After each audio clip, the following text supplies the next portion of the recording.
গৌসুল আজম মাহবুবে সুবহানী কুতুবে রব্বানী গৌসে সামদানি বড় পীর আব্দুল কাদিরুল জিলানী হুজুর, যিনি 561 হিজরিতে এ দুনিয়ার জমিন থেকে তিনি বিদায় নিয়েছিলেন 91 বছর বয়সে।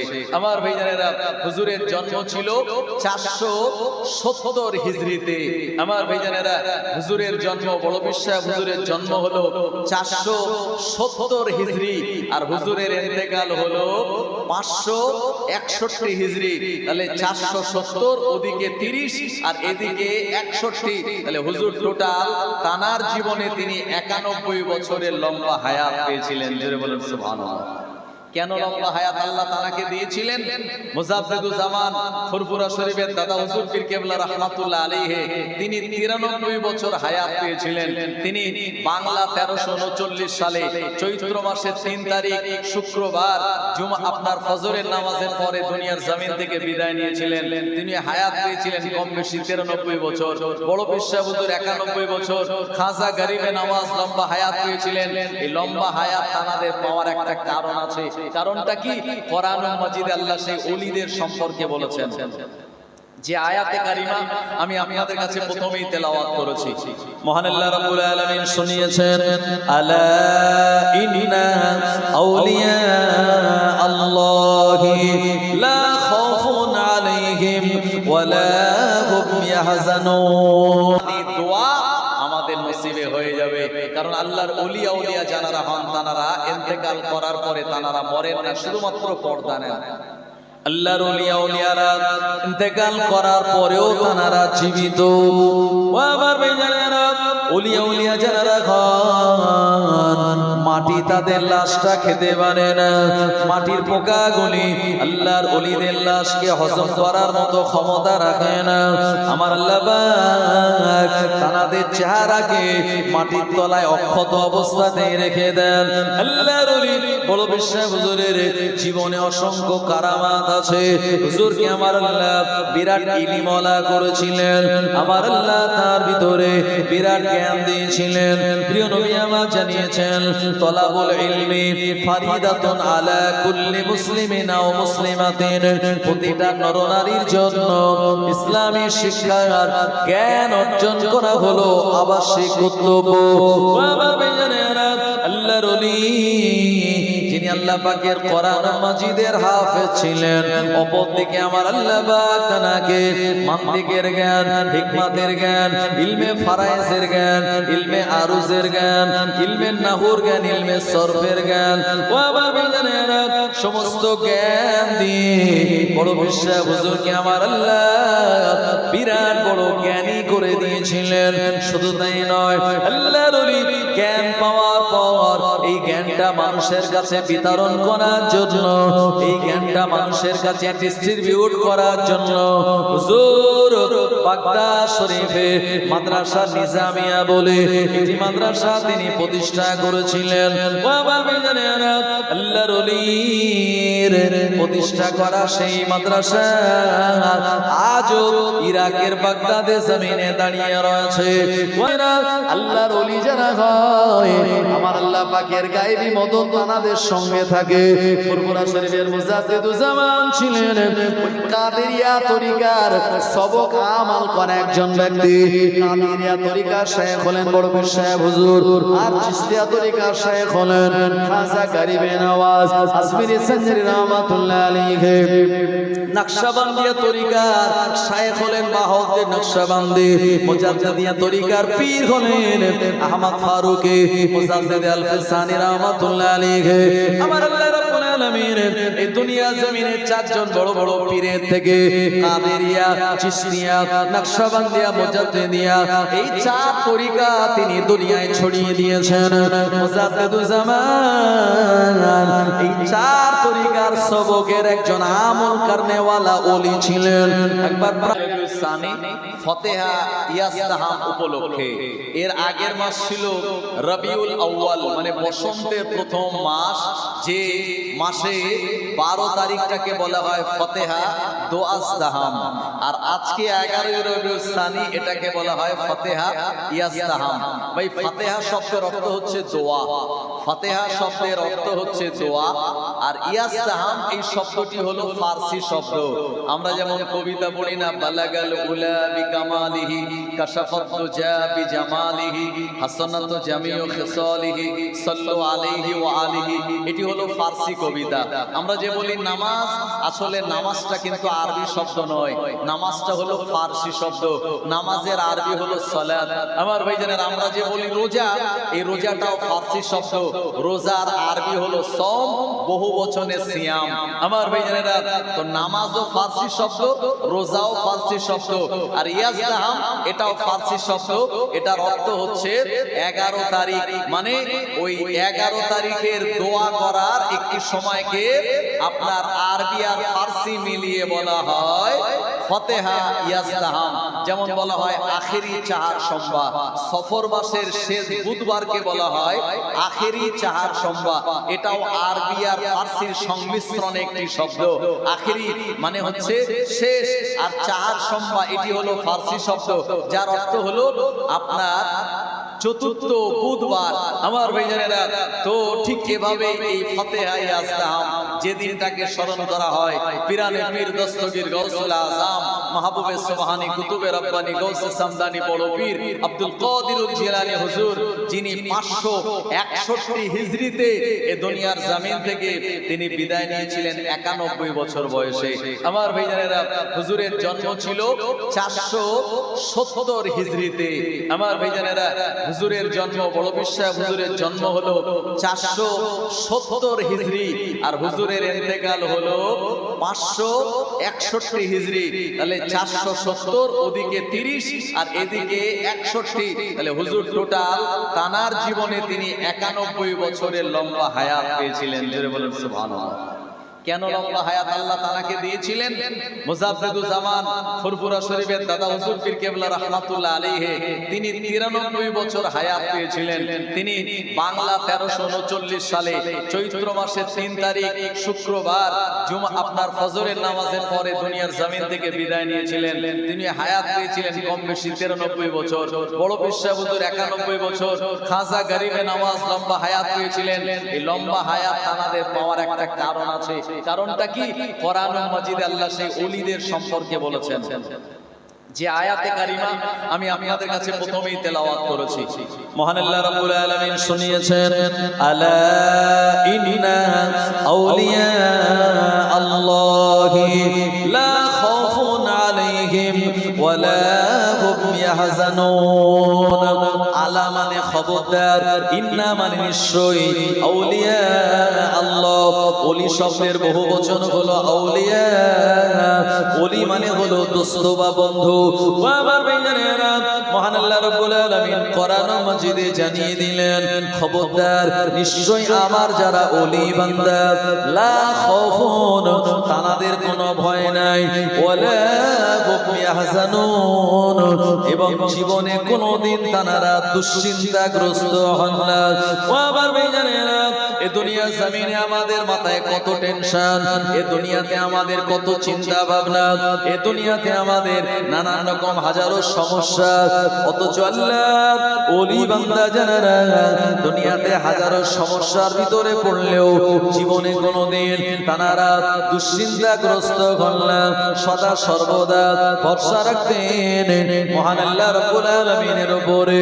এজন্য আমার আল্লাহ মুমিনদের ব্যাপারে জানিয়ে দিয়েছেন, ওয়ালা তাহিনু ওয়ালা তাহজানু ওয়া আনতুমুল আলাউনা ইন কুনতুম মুমিনিন। তোমাদের কোনো চিন্তা নাই, তোমাদের কোনো পেরেশানি নাই, দুনিয়া জমিনে তোমরাই বিজয় লাভ করবে, তবে শর্ত হলো ইন কুনতুম মুমিনিন, তোমাদের মুমিন হওয়া লাগবে। আমার ভাইজানেরা, আল্লাহর ওলি আউলিয়া যারা ছিলেন, পিরানে পীর দস্তগীর গাউসুল আজম বড় পীর আব্দুল কাদিরুল জিলানী আল বাগদাদী, যিনি এত বড় আল্লাহর ওলি, যিনি বিশ্বজিৎ একজন আল্লাহর মুমিন বান্দা ছিলেন। এ কারণে তানার ভিতরে কোনো দুশ্চিন্তা কোনোদিন কাজ করে নাই। ওলি বান্দাদের অন্তরে জীবনে দুশ্চিন্তা কাজ করে নাই। আর মানুষের দুশ্চিন্তা চিন্তাগ্রস্ত অবস্থায় যখন পড়ে যায়, ওই মানুষটার নানান রকম রোগ তখনই তাকে ঘিরে ধরে। কথা ঠিক কিনা? যে লোকটা ডায়াবেটিস হয়েছে, ডাক্তাররা বলে দিয়েছে চিনি তো খাবেন না, আর সেই সঙ্গে সঙ্গে দুশ্চিন্তাও করবেন না, টেনশন করবেন না। মানে আপনার আমার সুগার লেভেল হাই হয় তখন যখন মাথায় টেনশন চাপে। আমার ভাইজানেরা, তো টেনশন চিন্তা ভাবনা থেকে অনেক রোগ আসে। আর ওলি আউলিয়া জানারা হন, জীবনে কোনোদিন চিন্তা টেনশন তারা করেন না। এগুলি থেকে আমার আল্লাহ তাআলাদের মুক্ত রেখেছেন। জোরে বলবেন না সুবহানাল্লাহ। বড় পীর সাহেব হুজুর, যিনি 470 হিজরিতে এ দুনিয়ার জমিনে তিনি দুনিয়ায় জন্মগ্রহণ করেছিলেন আপনার পারস্যের জিলান নগরীতে। পারস্য, বর্তমান পারস্য বলে যে দেশটা আছে, এই দেশটা হলো ইরান। আপনারা জানেন সেই ইরান এখন বর্তমানে মুসলিম কান্ট্রির ভিতরে কত একটা শক্তিশালী দেশ আমার ভাইজানেরা। এবং ইরানের ভৌগোলিক যে পরিস্থিতি, এই ভৌগোলিক পরিস্থিতি এত নিরাপত্তা জনিত হওয়ার কারণে আপনার বাইরের কোন দেশ হঠাৎ করে তার উপরে আক্রমণ করে সুবিধা করতে পারে না। ইরানের দুই দিকে রয়েছে সমুদ্র, আর দুই দিকে রয়েছে বিরাট বড় বড় পাহাড়, আর পাহাড় পেরিয়ে এসে মরুভূমি, আর যে মরুভূমির টেম্পারেচার হলো 70 ডিগ্রি সেলসিয়াস। ভাই, আমাদের দেশে যদি আমাদের এলাকায় 40-42 ডিগ্রি হয় গরম, আমরা সহ্য করতে পারি না। আমরা এয়ার কুলার বা এসি চালাই, আর মরুভূমির টেম্পারেচার যদি 70 ডিগ্রি হয়, ওখানে মানুষের জীবন ধারণ করার মতো ক্ষমতা নাই। কারণ 100 ডিগ্রিতে আপনারা জানেন পানি ফোটে, আর সেখানে যদি 70 ডিগ্রি মরুভূমির গরম হয়, এই পারস্য মানে ইরানের দুই দিকের এমন আপনার বর্ডার সাইডে নিরাপত্তা জনিত আল্লাহ সুন্দর করে দিয়েছে যে বহির বিশ্ব বাইরের কোন দেশ হঠাৎ করে তার উপরে আক্রমণ করতে পারে না। এমন একটা জায়গা যেটাকে বলা হয় পারস্য। নবীর জামানায় ইরানের নাম ছিল পারস্য।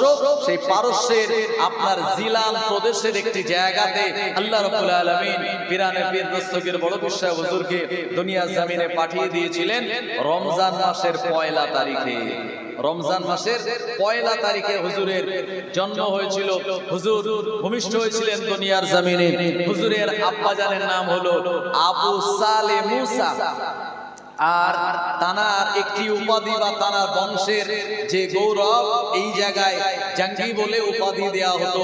এবং হুজুরের আম্মা জানের নাম ছিল সাইয়েদা উম্মুল খায়ের ফাতিমা।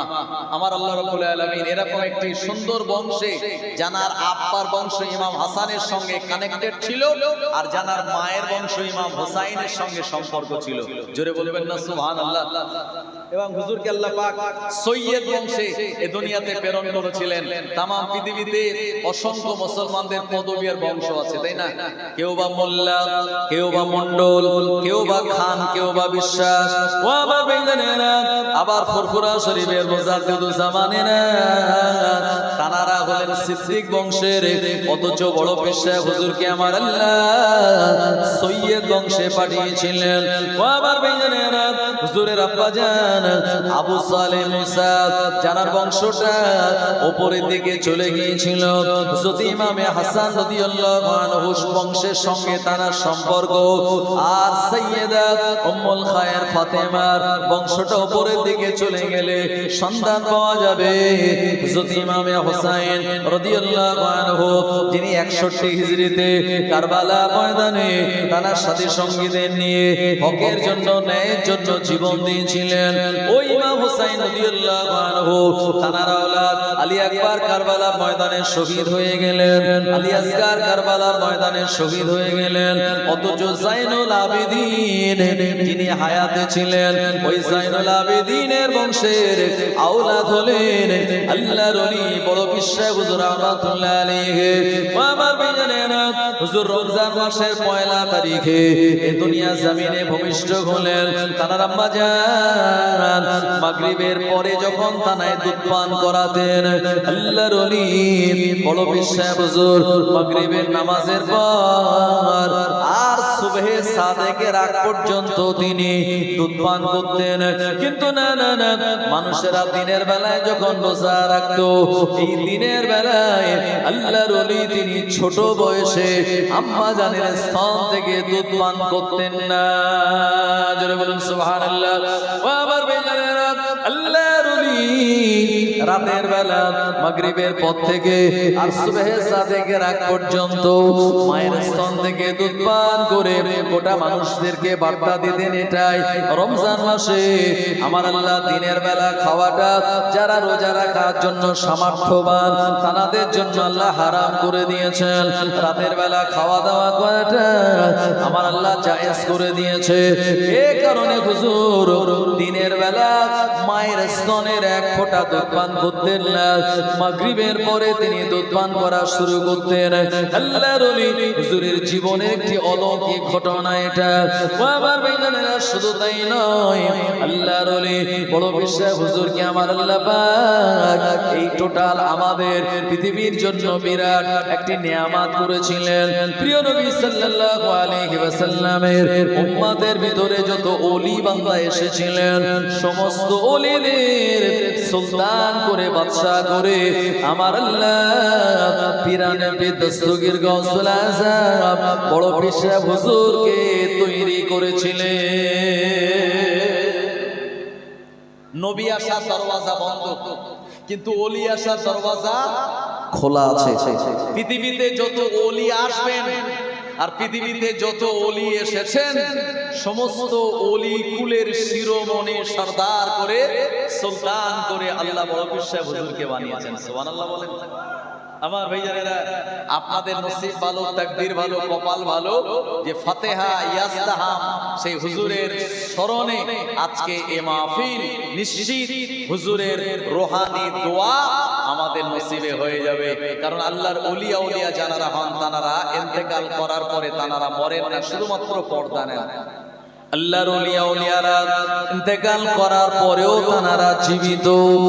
ও আমার ভাইজানেরা, ওলিয়া ওলিয়া যারা হন মাটি তাদের লাশটা খেতে পারে না, মাটির পোকাগুলি আল্লাহর ওলিদের লাশকে হজম করার মতো ক্ষমতা রাখে না। আমার আল্লাহ পাক তানাদের চেহারাকে মাটির তলায় অক্ষত অবস্থাতে রেখে দেন। আল্লাহর ওলি বড় বিশ্বাস হুজুরের জীবনে অসংখ্য কারামাত আছে। হুজুরকে আমার আল্লাহ বিরাট ইলমওয়ালা করেছিলেন, আমার আল্লাহ তার ভিতরে বিরাট জ্ঞান দিয়েছিলেন। প্রিয় নবী আমার জানিয়েছেন, তলাবুল ইলমি ফারিদাতুন আলা কুল্লি মুসলিমিন ওয়া মুসলিমাতিন, প্রতিটা নরনারীর জন্য ইসলামী শিক্ষার জ্ঞান অর্জন করা হলো আবশ্যিক কর্তব্য। বাবা ভাইজানেরা, আল্লাহর ওলি যিনি আল্লাহ পাকের কোরআন মাজিদের হাফেজ ছিলেন, অপরদিকে আমার আল্লাহ পাক তাকে মান্তিকের জ্ঞান, হিকমতের জ্ঞান, ইলমে ফারায়েজের জ্ঞান, ইলমে আরুজের জ্ঞান, ইলমে নাহুর জ্ঞান, ইলমে সরফের জ্ঞান, ও আমার ভাইজানেরা সমস্ত জ্ঞান দিয়ে বড় বিশ্বাস হুজুরকে আমার আল্লাহ বিরাট বড় জ্ঞানী করে দিয়েছিলেন। শুধু তাই নয়, আল্লাহর ওলি জ্ঞান পাওয়ার পর এই জ্ঞানটা মানুষের কাছে বিতরণ করার জন্য, এই জ্ঞানটা মানুষের কাছে ডিস্ট্রিবিউট করার জন্য হুজুর বাগদাদ শরীফে মাদ্রাসা নিজামিয়া বলে একটি মাদ্রাসা তিনি প্রতিষ্ঠা করেছিলেন। বাবা ভাইজানেরা, আল্লাহর ওলির প্রতিষ্ঠা করা সেই মাদ্রাসা আজও ইরাকের বাগদাদে জমিনে দাঁড়িয়ে রয়েছে। বাবা ভাইজানেরা, আল্লাহর ওলি এ বাগদাদে জমিনে তিনি পরবর্তী সময় চলে এসেছিলেন জিলান প্রদেশ থেকে এ বাগদাদ নগরীতে এসে এখানে ইলম শিক্ষা অর্জন করার পর নিজে ওখানে মাদ্রাসা খুলেছিলেন, যে মাদ্রাসায় তিনি তার ছাত্রদেরকে ইলমে বাতিনের জ্ঞান, ইলমে জাহিরের জ্ঞান, আধ্যাত্মিক জ্ঞান ও আবার ভাইজানেরা সমস্ত জ্ঞানগুলি দিয়ে তানাদের হৃদয়টাকে ঈমানের আলোয় পরিপূর্ণ করে দিয়েছিলেন। প্রিয় নবী বলেছেন, বাল্লিগু আন্নি ওয়ালাউ আয়া আও কামা ক্বালা নবী সাল্লাল্লাহু আলাইহি ওয়াসাল্লাম, আমার পক্ষ থেকে যদি একটি আয়াত, একটি জ্ঞান তোমাদের জানা থাকে, সেটি মানুষের কাছে বলে দাও, মানুষকে জানিয়ে দাও। তাই হুজুর নিজে ইলম অর্জন করার পরেও তিনি ক্ষান্ত হননি, বরঞ্চ নিজে ইলম অর্জন করার পর ওই ইলমগুলি মানুষের মাঝে কিভাবে বিতরণ করা যাবে, হুজুর সেই মাদ্রাসা প্রতিষ্ঠা করেছিলেন। আজও উজ্জ্বল আপনার চাঁদের মতো সেই মাদ্রাসা আজও বাগদাদে নিজামিয়াতে দাঁড়িয়ে রয়েছে। একবার মোহাব্বত করে বলেন সুবহানাল্লাহ। হুজুরের জীবনীতে এসেছে, এই মাদ্রাসায় যাদেরকে দেয়া হয় ভাই, শয়তান তাদের পিছনে একটু বেশি লাগে। কথা ঠিক কিনা? আপনার গ্রাম থেকে যদি 20 জন ছেলেকে মাদ্রাসায় দেয়া হয়, দেখবেন কেউ 5-7 বছর পড়ার পরে বাড়ি এসে বলবে, আব্বা মাদ্রাসার এই পাতলা ডাল আর প্যান পরা আলু, মানে উজু করা ডাল আর প্যান পরা আলু বলে মাদ্রাসার ছেলেরা। কারণ ডাল এত পাতলা, মাদ্রাসার একটা ছেলে রাতের বেলা জগে ডাল রেখে দিয়েছে, ওই ডালটার পাচ্ছে না। আর একটা বন্ধুকে জিজ্ঞেস করছে, কেন ডাল রাখলাম, গেল কোথায়? বললাম আমি উজু করে এসেছি। হ্যাঁ, ডাল এত পাতলা, পানি না ডাল বুঝতে পারিনি, তাই মাদ্রাসার ছেলেরা এই পাতলা ডালের নাম দিয়েছে উজু করা ডাল। আর প্যান করা আলু মানে যে আলু খোলা ছেলা হয় না, ওই আলু মাঝখান থেকে ফেড়ে আর হালির মধ্যে দিয়ে দেওয়া হয়, বুঝতে পারলেন? খাওয়ার সময় খোলাটা ছাড়িয়ে তারপরে খাওয়া হয়। তো অনেক ছেলেরা এত কষ্ট তারা করতে পারে না, এই জন্য বাড়ি এসে বললাম, আব্বা মাদ্রাসায় এত মার আর এত পাতলা ডাল এটা সহ্য করতে পারি না, মাদ্রাসায় আর যাবো না। আপনি আপনার সন্তানকে ভালোবেসে বললেন, ঠিক আছে বেটা, এত কষ্ট যখন, তখন আর যাওয়ার দরকার নেই। ব্যাস, ও তখন বাড়ি থাকলো আর অন্যান্য কাজ কাম করে তার আপনার লাইফটাই বেকার হয়ে গেল। কিন্তু আপনি সেই ছেলেটাকে চোখ রাঙিয়ে যদি বলেন, হ্যাঁ এই মাদ্রাসার পাতলা ডাল আর আলু তোমায় খেতে হবে, আর পড়া যখন কমপ্লিট হবে মুরগি কত খাবে, তখন আর কোনো অসুবিধা হবে না, এই কথা যদি বলতে পারেন আমার ভাইজানেরা, আর মাদ্রাসায় যদি জোর করে তাকে পাঠানো হয়, তবেই সেই ছেলেটা ইনশাআল্লাহ ইলমের শিক্ষা অর্জন করে কোরআনের হাফেজ হয়ে প্রকৃত মানুষ হতে পারবে। কথা ঠিক কিনা? এইজন্য মাদ্রাসায় পড়াশোনার লাইফটা খুব কষ্টের লাইফ। এখন হুজুরের এই মাদ্রাসা নিজামিয়াতে একজন বুড়ি মহিলা, তার একটা বাচ্চা ছিল, ছেলে ছিল, এই ছেলেটাকে বয়স্ক এক মহিলা তার এই ছেলেটাকে হুজুরের মাদ্রাসায় ভর্তি করে দিয়েছে। কারণ হুজুরের মাদ্রাসায় বিরাট নাম, হুজুরের ইলমের বিরাট নাম। তো হুজুর এই ছেলেটাকে অ্যাডমিশন নিয়ে নিয়েছেন, নিয়ে বললেন, ঠিক আছে তুমি আমার কাছে থাকবে, আর আমি তোমাকে স্পেশাল ইলমগুলি দেব অল্প সময়, যাতে তুমি বড় হয়ে তোমার আম্মা জানের খেদমত করতে পারো। কারণ দুনিয়াতে মায়ের মতো আর এত দরদি কেউ নাই। কথা ঠিক কিনা? মা তো জান্নাত কা ফুল है, प्यार करना आपका उसूल है, दुनिया का हार मोहब्बत फजूल है, और माँ बाप की हार दुआ अल्लाह के दरबार में कबूल है। माँ को नाराज करना इंसान तेरी भूल है, और माँ की कदम के मिट्टी जन्नत का धूल है। জোরে বলেন সুবহানাল্লাহ। ইমাম আপনার জন্য দোয়া করবে, কবুল হতেও পারে নাও পারে। আমি দোয়া করব, কবুল হতেও পারে নাও পারে। হুজুর দোয়া করবে, কবুল হতেও পারে নাও পারে। কিন্তু আপনার মা যদি আপনার জন্য দোয়া করে, 100% গ্যারান্টি আছে ওই দোয়াটা আল্লাহ পাক তৎক্ষণাৎ তা কবুল করে নেন। জোরে বলুন আমার ভাইজানেরা। তো ওই মহিলা তার ছেলেকে মাদ্রাসায় দিয়ে ঘরে চলে গিয়েছে। আমার ভাইজানেরা, কয়েকটা দিন পেরিয়ে গেল, মা তার ছেলেকে বড় মহাব্বত করে ভালোবাসে। মায়ের মনে হলো একবার আমি চলে যাই, আল্লাহর ওলি পীরানে পীর দস্তগীর গৌসুল আজম মাহবুবে সুবহানী কুতুবে রব্বানী বড় পীর আব্দুল কাদির জিলানী আল বাগদাদী হুজুরের মাদ্রাসাতে গিয়ে আমার ছেলের সঙ্গে একটু দেখা করে আসি। ছেলেটা আমার ওখানে কেমন আছে, কি খাচ্ছে, কেমন তার লেখাপড়া হচ্ছে। ও আমার ভাইজানেরা, গার্জিয়ানরা যেমন খবর নেয় মাঝে মাঝে, ওই মহিলা সেও তার বেটার খোঁজ নেওয়ার জন্য হুজুরের মাদ্রাসায় চলে গেলেন। ও আমার ভাইজানেরা, হুজুরের মাদ্রাসায় প্রবেশ করে দেখলেন আল্লাহর ওলি বড় পীর সাহেব হুজুর রাহমাতুল্লাহ আলাইহি, তিনি বসে বসে একটা জায়গাতে, আর সামনে তানার বাসনে আপনার মুরগির রান রয়েছে, আর কিছু ঝোল আছে, শুরু আছে, এটা দিয়ে তিনি রুটি খাচ্ছেন। আর ওই মহিলার ছেলেটা হুজুরের সামনে রয়েছে, অথচ হুজুর তাকে শুকনো রুটি খেতে দিয়েছে, তরকারি ঝোলও দেয়নি, গোস্ত দেয় নাই। ও আমার ভাইজানেরা, শুকনো রুটি খাওয়ার কারণে ছেলেটার রুটিটা গিলতে যেমন কষ্ট হয়, আর কয়েকদিন মাদ্রাসা রাখার কারণে ওই ছেলেটা একটু রোগা হয়ে গেল, খারাপ হয়ে গেল। ও আমার ভাইজানেরা, ওই মহিলাটা এমন দৃশ্য দেখে প্রচন্ড রেগে গেল, আল্লাহর ওলির বিরুদ্ধে এবারে দু চার কথা বলা শুরু করে দিয়েছে। কারণ মাদ্রাসায় একটু কষ্ট আছে, বাড়ি সকাল 8টা পর্যন্ত ঘুমায়, আর মাদ্রাসায় গেলে হুজুর পিছনে ছড়ি দিয়ে মেরে আপনার ভোরবেলা ফজরের সময় তুলে দেবে। এরপরে ফজরের নামাজ পড়ে ঘুমানো যাবে না, সূরা ইয়াসিন তেলাওয়াত করতে হবে। তারপরে একটু আধা ঘন্টা 45 মিনিট নাস্তা করার টাইম, নাস্তা পানি করে এবারে বইপত্র নিয়ে এবার ক্লাসে চলে যাওয়া লাগবে। তারপরে 10:30 11টা পর্যন্ত ক্লাস, তারপরে দেখা যাবে গোসল করা আর খাওয়ার জন্য 1 ঘন্টা, তারপরে আবার ঘুমের জন্য 1.5 ঘন্টা।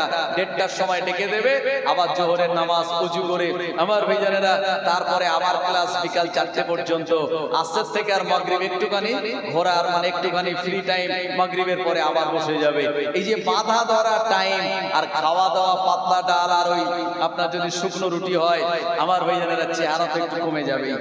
তো বুড়িটা মানে বয়স্ক মহিলাটা একটু রেগে গেল যে হুজুর নিজে রান খাচ্ছে মুরগির আর ঝোল শুরো দিয়ে, আর আমার বেটাকে দিচ্ছে না, এটা কেমন হুজুর?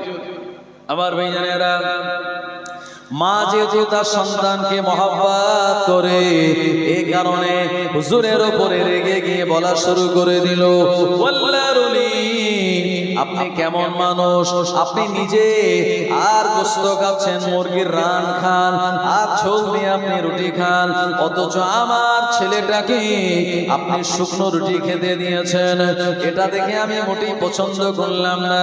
আপনার বিবেকটা কেমন? হুজুরকে অনেক কথা বলা শুরু করে দিল। আল্লাহর ওলি কোনো জবাব দিলেন না। আল্লাহর ওলি মনে মনে এটাই চিন্তা করতে লাগলেন, একজন মা আমায় এত কথাগুলি বলছে একমাত্র তার সন্তানের মহব্বতে আর ভালোবাসায়। আমার ভাইজানেরা, জওয়ানেরা, যুবকেরা, আল্লাহর ওলি বড় বিশ্বাস রাহমাতুল্লাহ আলাইহি বললেন, এ মহিলা মা, তোমার কি কথা বলা শেষ হয়ে গেল? ওই মহিলা তখন মেজাজটা তার গরম, তখন সে তার জবান বন্ধ করে বলল, হ্যাঁ আমার কথা শেষ হয়েছে। আল্লাহর ওলি বললেন, এ মহিলা তুমি আমার দিকে একটু দেখতে থাকো। আল্লাহর ওলি বড় বিশ্বাস রাহমাতুল্লাহ আলাইহি যে মুরগির হাড্ডি তিনি খাচ্ছিলেন, ওই হাড্ডিগুলি হাড়গুলি এক জায়গায় দস্তরখানে একটা জায়গায় রাখছিলেন। ওই দস্তরখানে যখন হাড্ডিগুলি রাখা হয়ে গেল, আল্লাহর ওলি পিরানে দস্তগীর গাউসুল আযম মাহবুবে সুবহানী কুতুবে রব্বানী বড় পীর আব্দুল কাদির জিলানী হুজুর বললেন, কুম বিইজনিল্লাহ। এটা বলার সঙ্গে সঙ্গে ওই মুরগির হাড্ডিগুলি জোড়া লেগে গোশত তৈরি হয়ে, পালক তৈরি হয়ে ওই মহিলার সামনে দিয়ে ওই মুরগিটা জিন্দা হয়ে হেঁটে হেঁটে চলে যায়। জোরে বলেন সুবহানাল্লাহ। ও আমার ভাইজানেরা, এই মহিলা বড় অবাক হয়ে গেল। আল্লাহর ওলি বড় বিশ্বাস হুজুর বললেন, মহিলা তোমার বেটাকে এখন আমি মুরগির রাম দেইনি, এখন আমি ঝোল দেইনি, এ কারণে ঘুম লেগে যাবে। ঘুম লাগলে ইলম নেওয়াটা তার জন্য কষ্টকর হয়ে যাবে। ইলম কারণে আমি তাকে কষ্ট দিয়ে ইলমগুলি শিক্ষা দিয়ে দিন তোমার বেটা এই ইলমটা পেয়ে যাবে। মুরগিটা খাওয়ার পর তার রানগুলি, তার হাড্ডিগুলি এক জায়গায় রেখে কুম বিইজনিল্লাহ বলবে, আল্লাহর হুকুমে জিন্দা হয়ে মুরগি চলে যাবে। ওই দিন আমি তোমার বেটাকে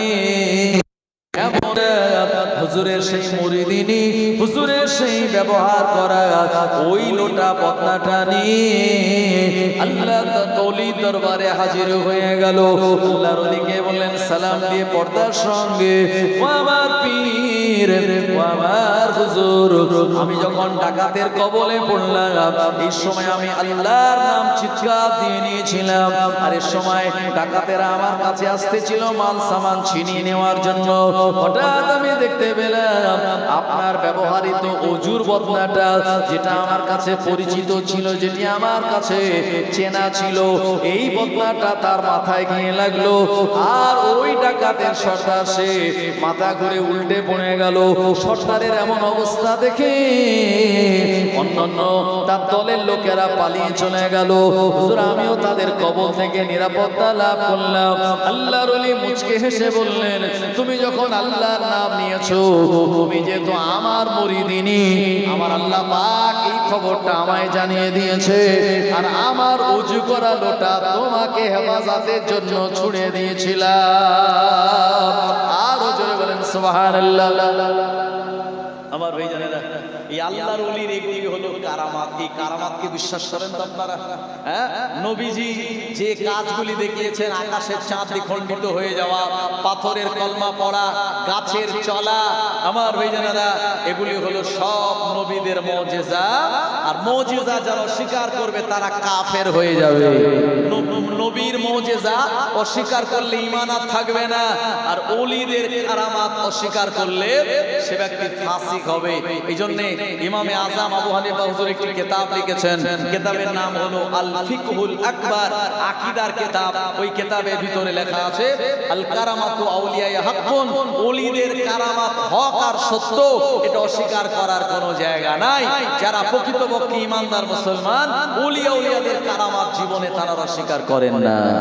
জোরে হবে না সুবহানাল্লাহ। আমার ভাইজানেরা, একটু মহাব্বতে দরুদ শরীফ আমি বলবো।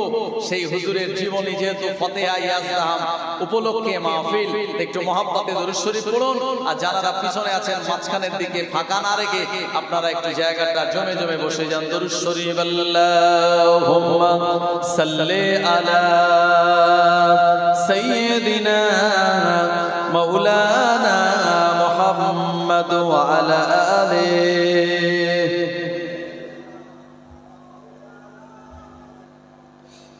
চাঁদ বলে আমি নয় তুমি নবী সুন্দর, ফুল বলে সুবাসিত নবীজির অন্তর। চাঁদ বলে আমি নয় তুমি নবী সুন্দর, ফুল বলে সুবাসিত নবীজির অন্তর। তারাদের দল বলে তুমি প্রিয় দরবে, মেঘ বলে পানি হয়ে তুমি নবী সরবে। মানুষের কাছে তুমি রহমের বন্ধন, মানুষের কাছে তুমি রহমের বন্ধন। চাঁদ বলে আমি নয় তুমি নবী সুন্দর, ফুল বলে সুবাসিত নবীজির অন্তর। রোদ বলে খুশি মনে তুমি নবী শান্তির, শেষ করে দিলে তুমি ছিল যত ভ্রান্তি। রাত বলে নূর ছিল রাসূলের দৃষ্টিতে, দিন বলে তুমি সেরা মাবুদের সৃষ্টিতে। আলোময় করে দিলে পৃথিবীর অন্দর, আলোময় করে দিলে পৃথিবীর অন্দর। চাঁদ বলে আমি নয় তুমি নবী সুন্দর, ফুল বলে সুবাসিত নবীজির অন্তর। আরবের পথ বলে তুমি নবী মুক্তির, বয়ে দিলে ধরণীতে বায়ুতাপ স্বস্তির। মদিনার বাতাসেরা এসে বলে বাংলায়, আকাশের সুখ নামে প্রতিদিন রওজায়। জোরে হবে না সুবহানাল্লাহ। মদিনাতে আল্লাহর রহমত অবতীর্ণ হয় কি হয় না? জোরে বলেন। সদা সর্বদা মদিনায় আল্লাহ পাকের রহমত অবতীর্ণ হয়। আমি প্রমাণ হিসাবে বলতে পারি, সুনিতা উইলিয়ামস একজন মহাকাশচারী বৈজ্ঞানিক। আমার ভাইজানেরা, নাসার বৈজ্ঞানিকরা তাকে পাঠিয়েছিল মহাকাশে, সেখান থেকে ইনফরমেশন আর তথ্য আনার জন্য। সুনিতা উইলিয়ামস যে যানে করে মহাকাশে গিয়েছিল, মহাকাশে পৌঁছানোর পর সেই যানের আপনার যান্ত্রিক গোলযোগ দেখা দিল। এরপরে একটানা 10 মাস এই মহাকাশে আটকা ছিল। তারপরে আপনারা জানেন আমেরিকার একজন বিখ্যাত বৈজ্ঞানিক, নাম হলো তার ইলন মাস্ক। এই ইলন মাস্কের পাঠানো যান আবার মহাকাশে চলে গেল। এরপরে এই 2025 সালে ফেব্রুয়ারি মাসে ওই আপনার সুনিতা উইলিয়ামস এবং তার দুজন সঙ্গী যারা ওই ইলন মাস্কের পাঠানো যানে করে মহাকাশে ফিরে এসেছিল এবং সমুদ্রের পানির উপরে ল্যান্ড করানো হয়েছিল। কারণ কল্পনা চাওলার এই যান আস্তে আস্তে যেমন ব্লাস্ট হয়েছিল পৃথিবী ছোঁয়ার আগে, এরকম দুর্ঘটনা যাতে না ঘটে সেই জন্য আগাম সতর্কতার সঙ্গে আপনার সমুদ্রের পানির উপরে এটা ল্যান্ড করানো হয়েছিল। তো সুনিতা উইলিয়ামস যেখানে ছিল, এখানে এমন একটা জায়গা যেখানে বাতাসের কোনো ভার নাই, আমার ভাইজানা, যেখানে কোনো মাধ্যাকর্ষণ শক্তি নাই, এমন একটি জায়গা যে জায়গায় আপনার পানি এরকম উপরে তুললে ওই পানিটা মুখে সহজে আসে না, ওটা মুখের ভিতরে পানিটা ঢুকিয়ে দিতে হয়। এমন একটি জায়গা যেখানে মানুষ শূন্যে ভেসে বেড়ায়। ওই জায়গা থেকে যখন 10 মাস পরে ফিরে এসেছে, তাকে জিজ্ঞেস করা হলো, ম্যাডাম আপনি কিছু ইনফরমেশন আমাদেরকে দিন। অনেক ইনফরমেশন দিয়েছিল, কিন্তু সেখান থেকে দুটো ইনফরমেশন অত্যন্ত ভাইটাল। একটি হলো উনি বলেছেন যে সদা সর্বদা আমি আসমানে একটা গুনগুন আওয়াজ শুনেছি, আমার মনে হয়েছে যেন কোন একজন স্রষ্টার কোন একজন গডকে সদা সর্বদা সবাই মিলে গুণগান করছেন, তাসবিহ পড়ছেন। এই সময় ম্যাডামকে বলা হলো ইসলামিক রিসার্চ সেন্টারের পক্ষ থেকে, ম্যাডাম আপনি আসমানে যে গুনগুন আওয়াজ শুনতে পেয়েছেন এটা অন্য কোনো আওয়াজ নয়, এটা হলো ফারিস্তাদের আল্লাহর জিকির করার আওয়াজ। জোরে বলুন সুবহানাল্লাহ। আর দ্বিতীয়ত উনি বলেছেন আমি দুই জায়গা দেখেছি পৃথিবীর একদম মিডিল পজিশন জায়গা, যে জায়গার সঙ্গে আকাশের সরাসরি কানেকশন। একটি জায়গায় কালো ঘর আছে যেখানে মানুষেরা প্রদক্ষিণ করছে, আর একটা জায়গায় সবুজ গম্বুজ আছে। এই জায়গাতে যেন আসমান থেকে একটা কানেকশন। তখন বলে দেয়া হলো এই দুটি জায়গা পৃথিবীর সব থেকে গুরুত্বপূর্ণ দুটো জায়গা, যে জায়গা দুটি ভালোবাসা মুসলমানের ঈমান। একটি হলো কাবা বাইতুল্লাহ, আর একটা হলো প্রিয় নবীর রওজায়ে আতহার।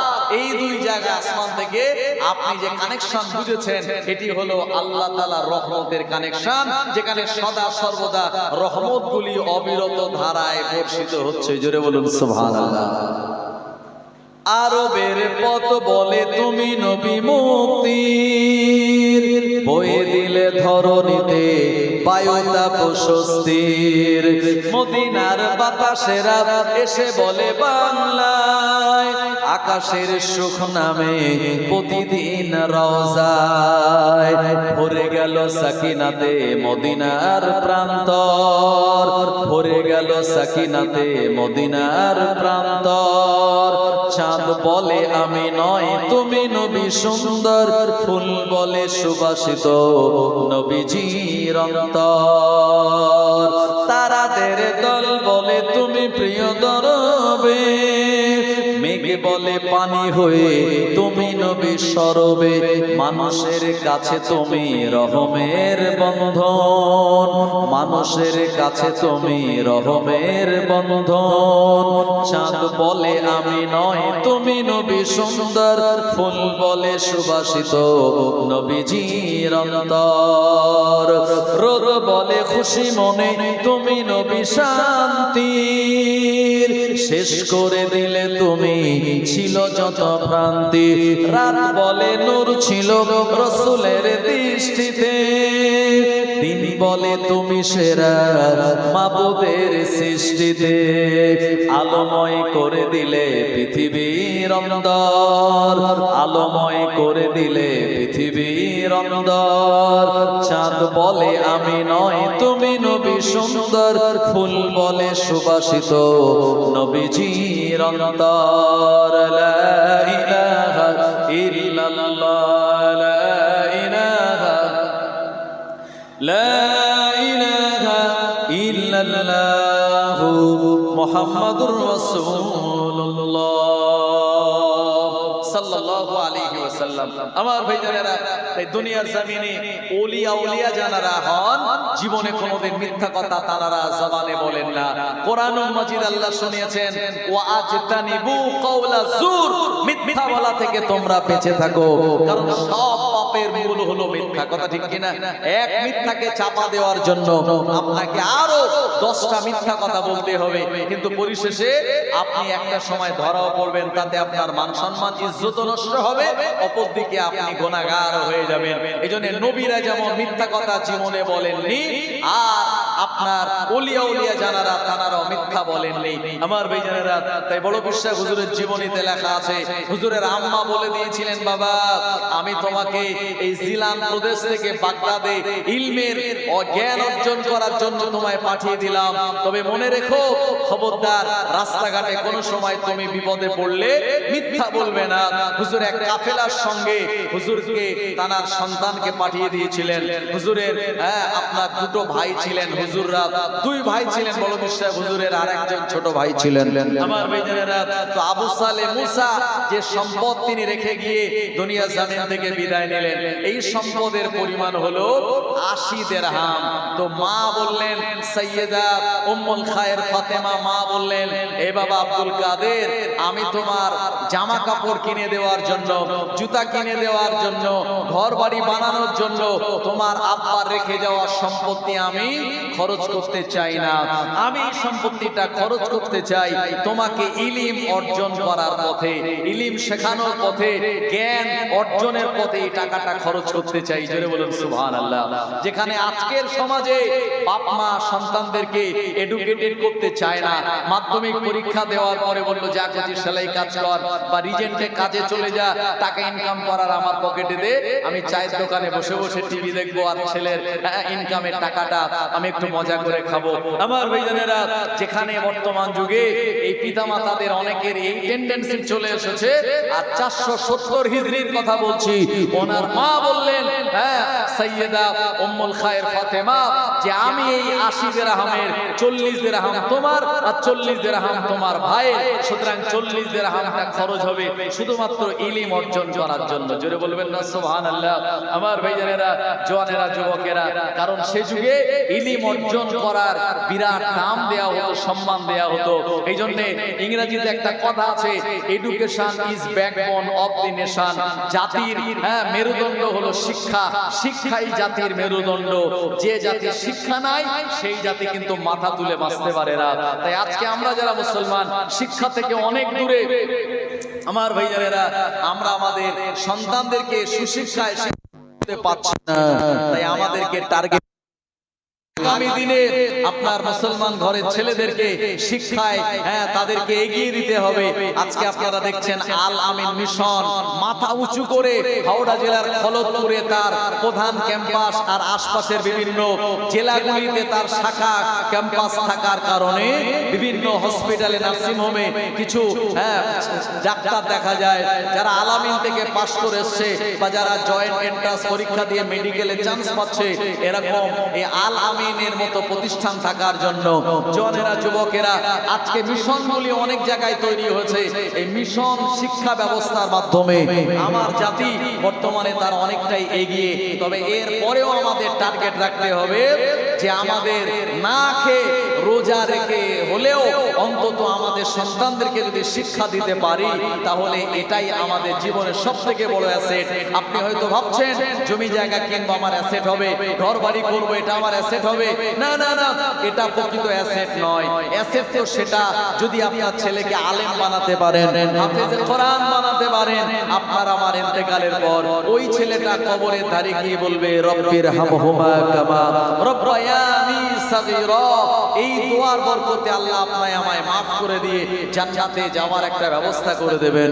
এইজন্য ঘর বাড়ি জমি জায়গা যদি অ্যাসেট হয়, তার ডবল অ্যাসেট হলো শিক্ষিত আপনার সন্তান। এই ছেলেটা হলো আপনার জীবনের সবথেকে বড় অ্যাসেট। তবে মনে রাখতে হবে, খালি জেনারেল শিক্ষায় শিক্ষা দেব না, সঙ্গে ইসলামিক কিছু শিক্ষা থাকতে হবে। যদি শুধু জেনারেল শিক্ষায় শিক্ষিত হয়, ডাক্তার হওয়ার পরে আপনার গ্রামে রেখে শহরে এসে বাড়ি করবে, মাস্টার হওয়ার পর আপনার গ্রামে রেখে কাজীপাড়ায় মাস্টার পাড়ায় গিয়ে বাড়ি করবে, আর আপনি আমি যখন বুড়ো হয়ে যাব তখন বৃদ্ধাশ্রমে দিয়ে আসবে আর মাসে মাসে গিয়ে টাকা দিয়ে আসবে, দেখাশোনা তারা করবে না। আর যদি তাদের ভিতরে শরীয়তের জ্ঞান থাকে যে আল জান্নাতু তাহতা আকদামুল উম্মাহাত, মায়ের কদমের তলায় সন্তানের জান্নাত, মায়ের খেদমত করলে, পিতার খেদমত করলে আল্লাহ রাজি আর আল্লাহ খুশি হবে, এই জ্ঞান যখন থাকবে তখনই তারা কিন্তু আপনায় আমায় বৃদ্ধাশ্রমে না দিয়ে বরঞ্চ নিজে হাতে খেদমত করবে। কথা ঠিক কিনা? আমার ভাইজানেরা, আল্লাহর ওলি নবীর আম্মা সৈয়দা উম্মুল খায়ের ফাতেমা বললেন, এ আমার বেটা, আমি তোমায় জিলান প্রদেশ থেকে বাগদাদের জমিনে পাঠিয়ে দেব ইলম অর্জন করার জন্য। তবে ইলমের পিছনে আমি তোমার আব্বাজান আবু সালেহ মুসার রেখে যাওয়া টাকাটা আমি খরচ করতে চাই। হুজুরের আম্মা একটি কাফেলার সঙ্গে তার সন্তানকে দেওয়ার আগে সন্তান বড় বিশ্বাস হুজুর আব্দুল কাদের জিলানী আল বাগদাদি হুজুরের এইটা আপনার বাম হাত বা ডান হাতের এই বগলের তলায় একটা ছোট্ট করে ভিতরে পকেট বানিয়ে দিলেন, জেব বানিয়ে দিলেন। ওই জায়গায় 40 দিরহাম টাকা দিয়ে বললেন, বাবা এই টাকাটা তুমি তোমার ইলমের পথে খরচ করো। তবে মনে রেখো, আমি তোমার আম্মা হয়ে তোমায় বলে দিলাম, জীবনে যত বিপদ আপদ মুসিবতে পড়ো না কেন, মিথ্যা তুমি বলবে না। মায়ের বলা এ নসিহতকে পাথেয় করে নিয়ে মাথার উপরে গ্রহণ করে নিয়ে আল্লাহর ওলি তিনি ওই জিলান প্রদেশ থেকে বাগদাদ নগরের দিকে রওনা হয়ে যান ব্যবসায়িক দলের কাফেলার সঙ্গে। ব্যবসায়িক দলের কাফেলারা যেতে যেতে যেতে যেতে পথিমধ্যে এক বিরাট ডাকাত দলের আক্রমণের শিকার হয়ে গেল। ডাকাত দলেরা ওই কাফেলার উপরে আক্রমণ করে বসলো। কাফেলার মাল সামান গুলি ছিনিয়ে নিল, টাকা পয়সা গুলি ছিনিয়ে নিল, সোনা দানা গুলি ছিনিয়ে নিল। আবার বেজানেরা আলাদা আলাদা ভাবে সবাইকে জাস্টিফাই করে, সবাইকে চেক করে সবাই থেকে সম্পদ কেড়ে নেওয়া হলো। আল্লাহর ওলি বড় বিশ্বাস হুজুর মাসুম বাচ্চা, বয়স তখন তার অল্প। হুজুরের কাছে ডাকাত দলের সর্দার চলে গেল, এ বাচ্চা একবার বলো তোমার কাছে কিছু আছে নাকি?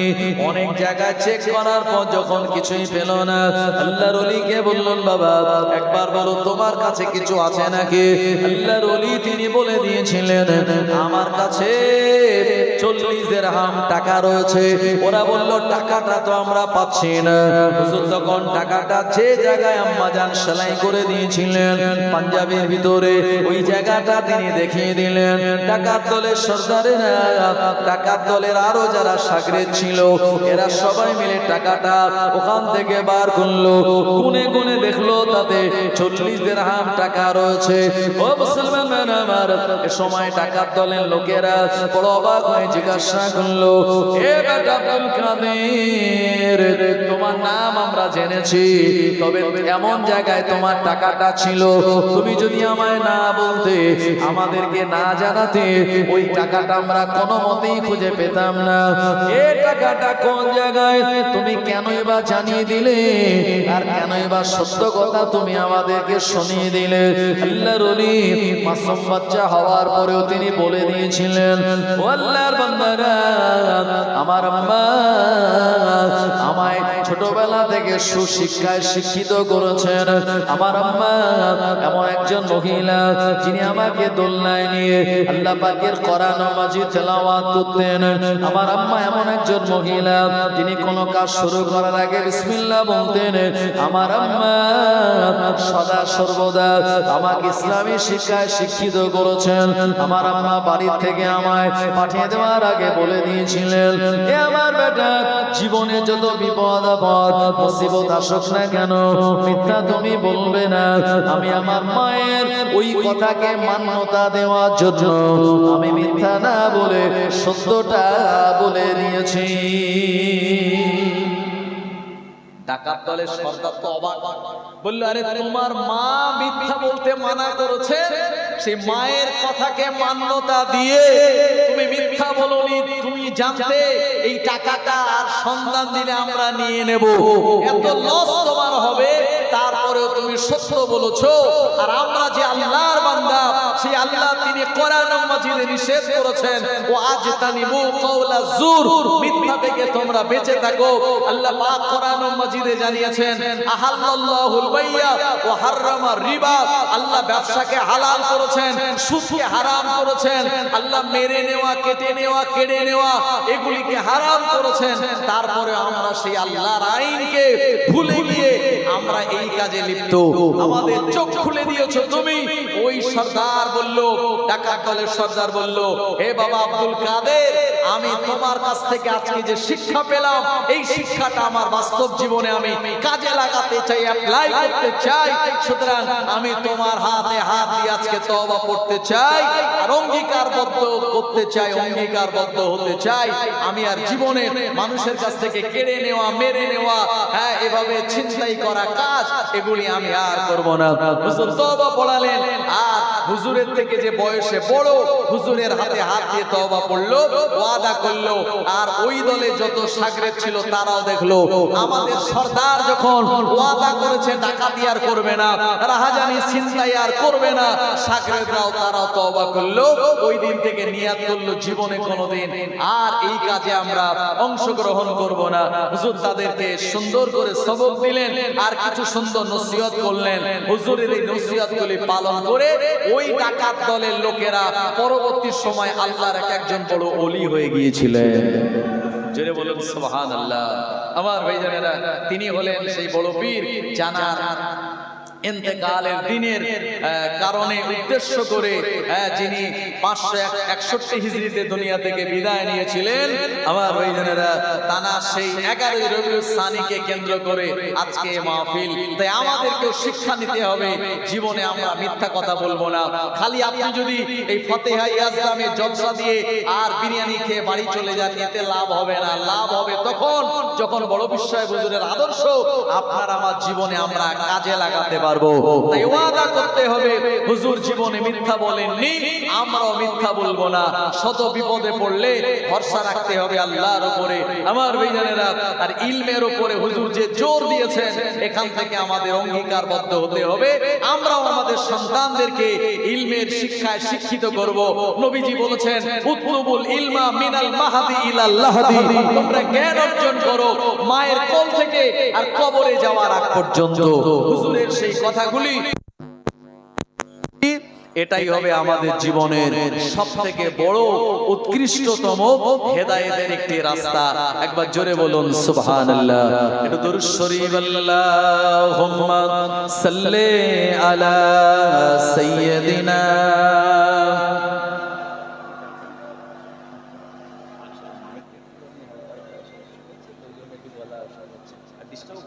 ঠিক আছে।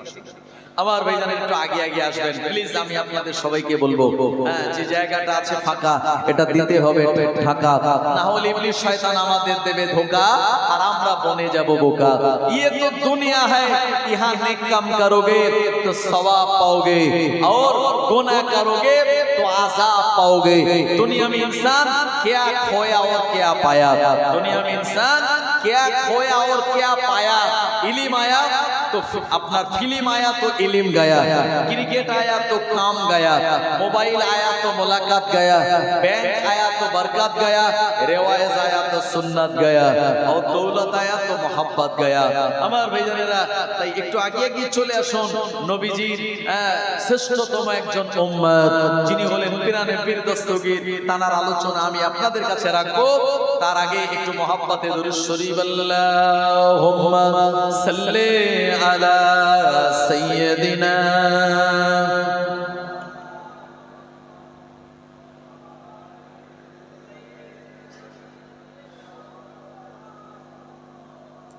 ওরে ও ভূমি মদিনার ভূমি, ওরে ও মাটি মদিনার মাটি, একদিকে দুই সাথী হায়, মদিনাতে আমার নবী জিন্দা শুয়ে রয়, মদিনাতে আমার নবী জিন্দা শুয়ে রয়।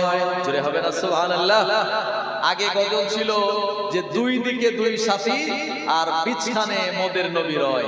আমি মদিনা শরীফ থেকে 1 মাস আগে ফিরেছি, সেখানে গিয়ে দেখেছি আগে নবীজি বাবু সালাম নামক গেট দিয়ে ঢুকে প্রথম নবীজির মাজার, তারপরে আবু বকর সিদ্দিক, তার পাশে ওমরে ফারুক। তাহলে নবীজির এক পাশে দুইজন সাহাবী, আর এক পাশে এখনো জায়গা ফাঁকা আছে।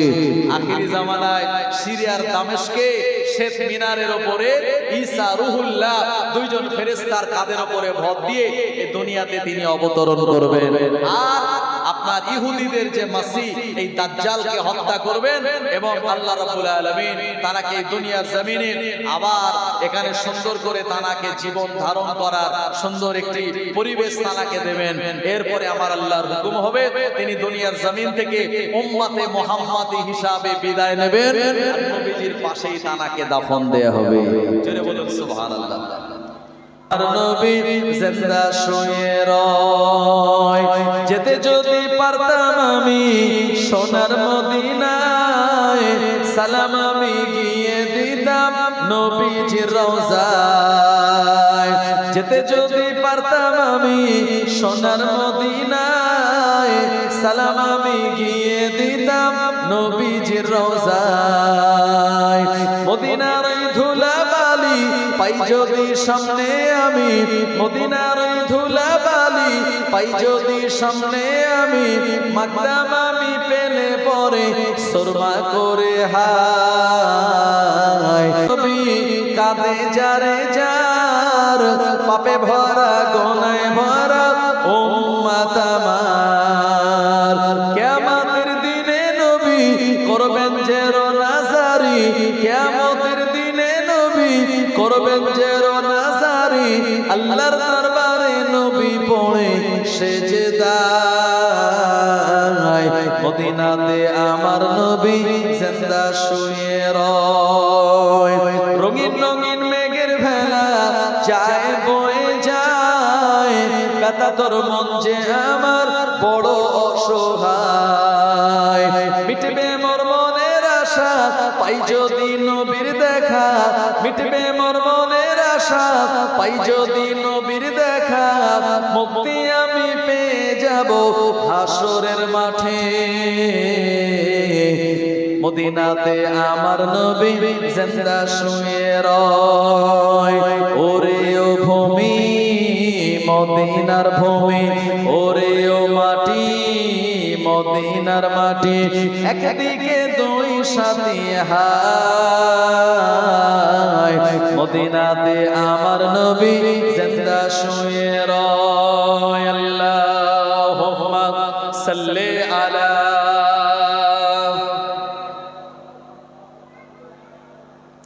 ওয়া আলা আলি সাইয়্যিদিনা। ও নবীর উম্মত উম্মতানিরা, আল্লাহর ওলি পিরানে বিদস্তগীর গাউসুল আযম মাহবুবে সুবহানী কুতুবে রব্বানী গাউসে সামদানি বড় পীর আব্দুল কাদের জিলানী আল বাগদাদী হুজুরকে আমার আল্লাহ রাব্বুল আলামিন শয়তানের ধোঁকা থেকে তাকে কেমন ভাবে পরিত্রাণ দিয়েছিলেন হুজুরের জীবনের ভেতরে লেখা আছে। বাগদাদ শরীফে মাদ্রাসা নিজামিয়াতে আল্লাহর ওলি দিনের বেলায় তিনি মুআল্লিম হিসাবে মাদ্রাসার তুলাবাদে তিনি শিক্ষা দিতেন, কোরআন মাজিদের মাখরাজের শিক্ষা দিতেন, ইলমে ফারায়েজের শিক্ষা দিতেন, ইলমে নাহু ইলমে সরফের শিক্ষা দিতেন। রাতের বেলা হুজুর দাঁড়িয়ে দাঁড়িয়ে আমার আল্লাহর ইবাদত বান্দেগিতে নিশি যাপন করতেন। দিনের বেলা তিনি মাদ্রাসায় পড়ানো, আর রাতের বেলা আমার আল্লাহ তাআলার ইবাদত, এটি আল্লাহ তাআলার কাছে বড় পছন্দনীয়। ও আমার ভাইজানেরা, এমন করে প্রিয় নবী আমার জানিয়ে দিলেন, খায়রুকুম মান তাআল্লামাল কুরআন ওয়া আল্লামা। ওই ব্যক্তিটাই তো উত্তম যে নিজে কোরআন মাজিদ শেখে এবং অন্যজনকে শেখায়। ও আমার ভাইজানেরা, ওই ব্যক্তিটাই তো উত্তম রাতের বেলায় গোটা দুনিয়ার মানুষেরা সবাই যখন ঘুমিয়ে পড়ে, গভীর ঘুমে আচ্ছন্ন হয়ে যায়, আল্লাহর কোন বান্দা যদি গভীর রাতের বেলা উঠে ওযু বানিয়ে আর নতুন জামা পাঞ্জাবি পরে আতর লাগিয়ে তাহাজ্জুদের নামাজের জন্য আল্লাহ পাকের সামনে দাঁড়িয়ে যায়, তাহাজ্জুদের নামাজগুলি আদায় করে নেয়, আমার আল্লাহ পাক দুনিয়া জমিনে তার ইজ্জত ও সম্মানগুলিকে বাড়িয়ে দেন। আল্লাহর ওলি বড় বিশ্বাস হুজুর তাহাজ্জুদের নামাজ রাতের বেলা পড়েন, আর দিনের বেলা মাদ্রাসা মাদ্রাসায় ছাত্রদেরকে পড়ানো, এভাবে টানা দিন যায় রাত আসে, রাত যায় দিন আসে। হঠাৎ করে এই দুনিয়া জমিনে ইবলিস শয়তান আমাদের যে প্রকাশ্য শত্রু, আল্লাহ পাক কোরআন মাজিদে জানিয়েছেন, ইয়া আইয়ুহাল্লাযীনা আমানু উদখুলু ফিস সিলমি কাফা ওয়া লা তাত্তাবিউ খুতুওয়াতিশ শাইতান ইন্নাহু লাকুম আদুউম মুবিন। হে আমার বিশ্বাসী ইমানদারেরা, তোমরা ইসলামের ভিতরে প্রকৃতপক্ষে আর পরিপূর্ণভাবে প্রবেশ করো। ওয়া লা তাত্তাবিউ খুতুওয়াতিশ শাইতান, আর শয়তানের রাস্তা, শয়তানের পন্থা তোমরা অবলম্বন করো না। ইন্নাহু লাকুম আদুউম মুবিন, নিশ্চয়ই শয়তান হলো মানুষের প্রকাশ্য শত্রু। আমাদের সদা সর্বদা শয়তান দাগা দেয়, ধোঁকা দেয়। প্রিয় নবী আমার জানিয়েছেন, ইন্না শাইতানা ইয়াজরি মিনাল ইনসানি মাজরিয়াদ দাম। আমাদের এই যে শিরা উপশিরা গুলি রয়েছে, এই শিরা উপশিরার ভিতরে শয়তান প্রবেশ করতে পারে এবং আমাদেরকে অন্তরে দাগা ধোঁকা দিতে পারে। ও নবীর উম্মতেরা, আল্লাহর ওলি দিনের বেলায় সকাল বেলায় মাদ্রাসায় পড়াচ্ছেন, হঠাৎ করে শয়তান আল্লাহর ওলিকে ধোঁকা দেওয়ার জন্য বিরাট একটা ঘোড়া সেজে তার টানা লাগিয়ে আল্লাহর ওলির সামনে এসে হাজির হয়ে গেল।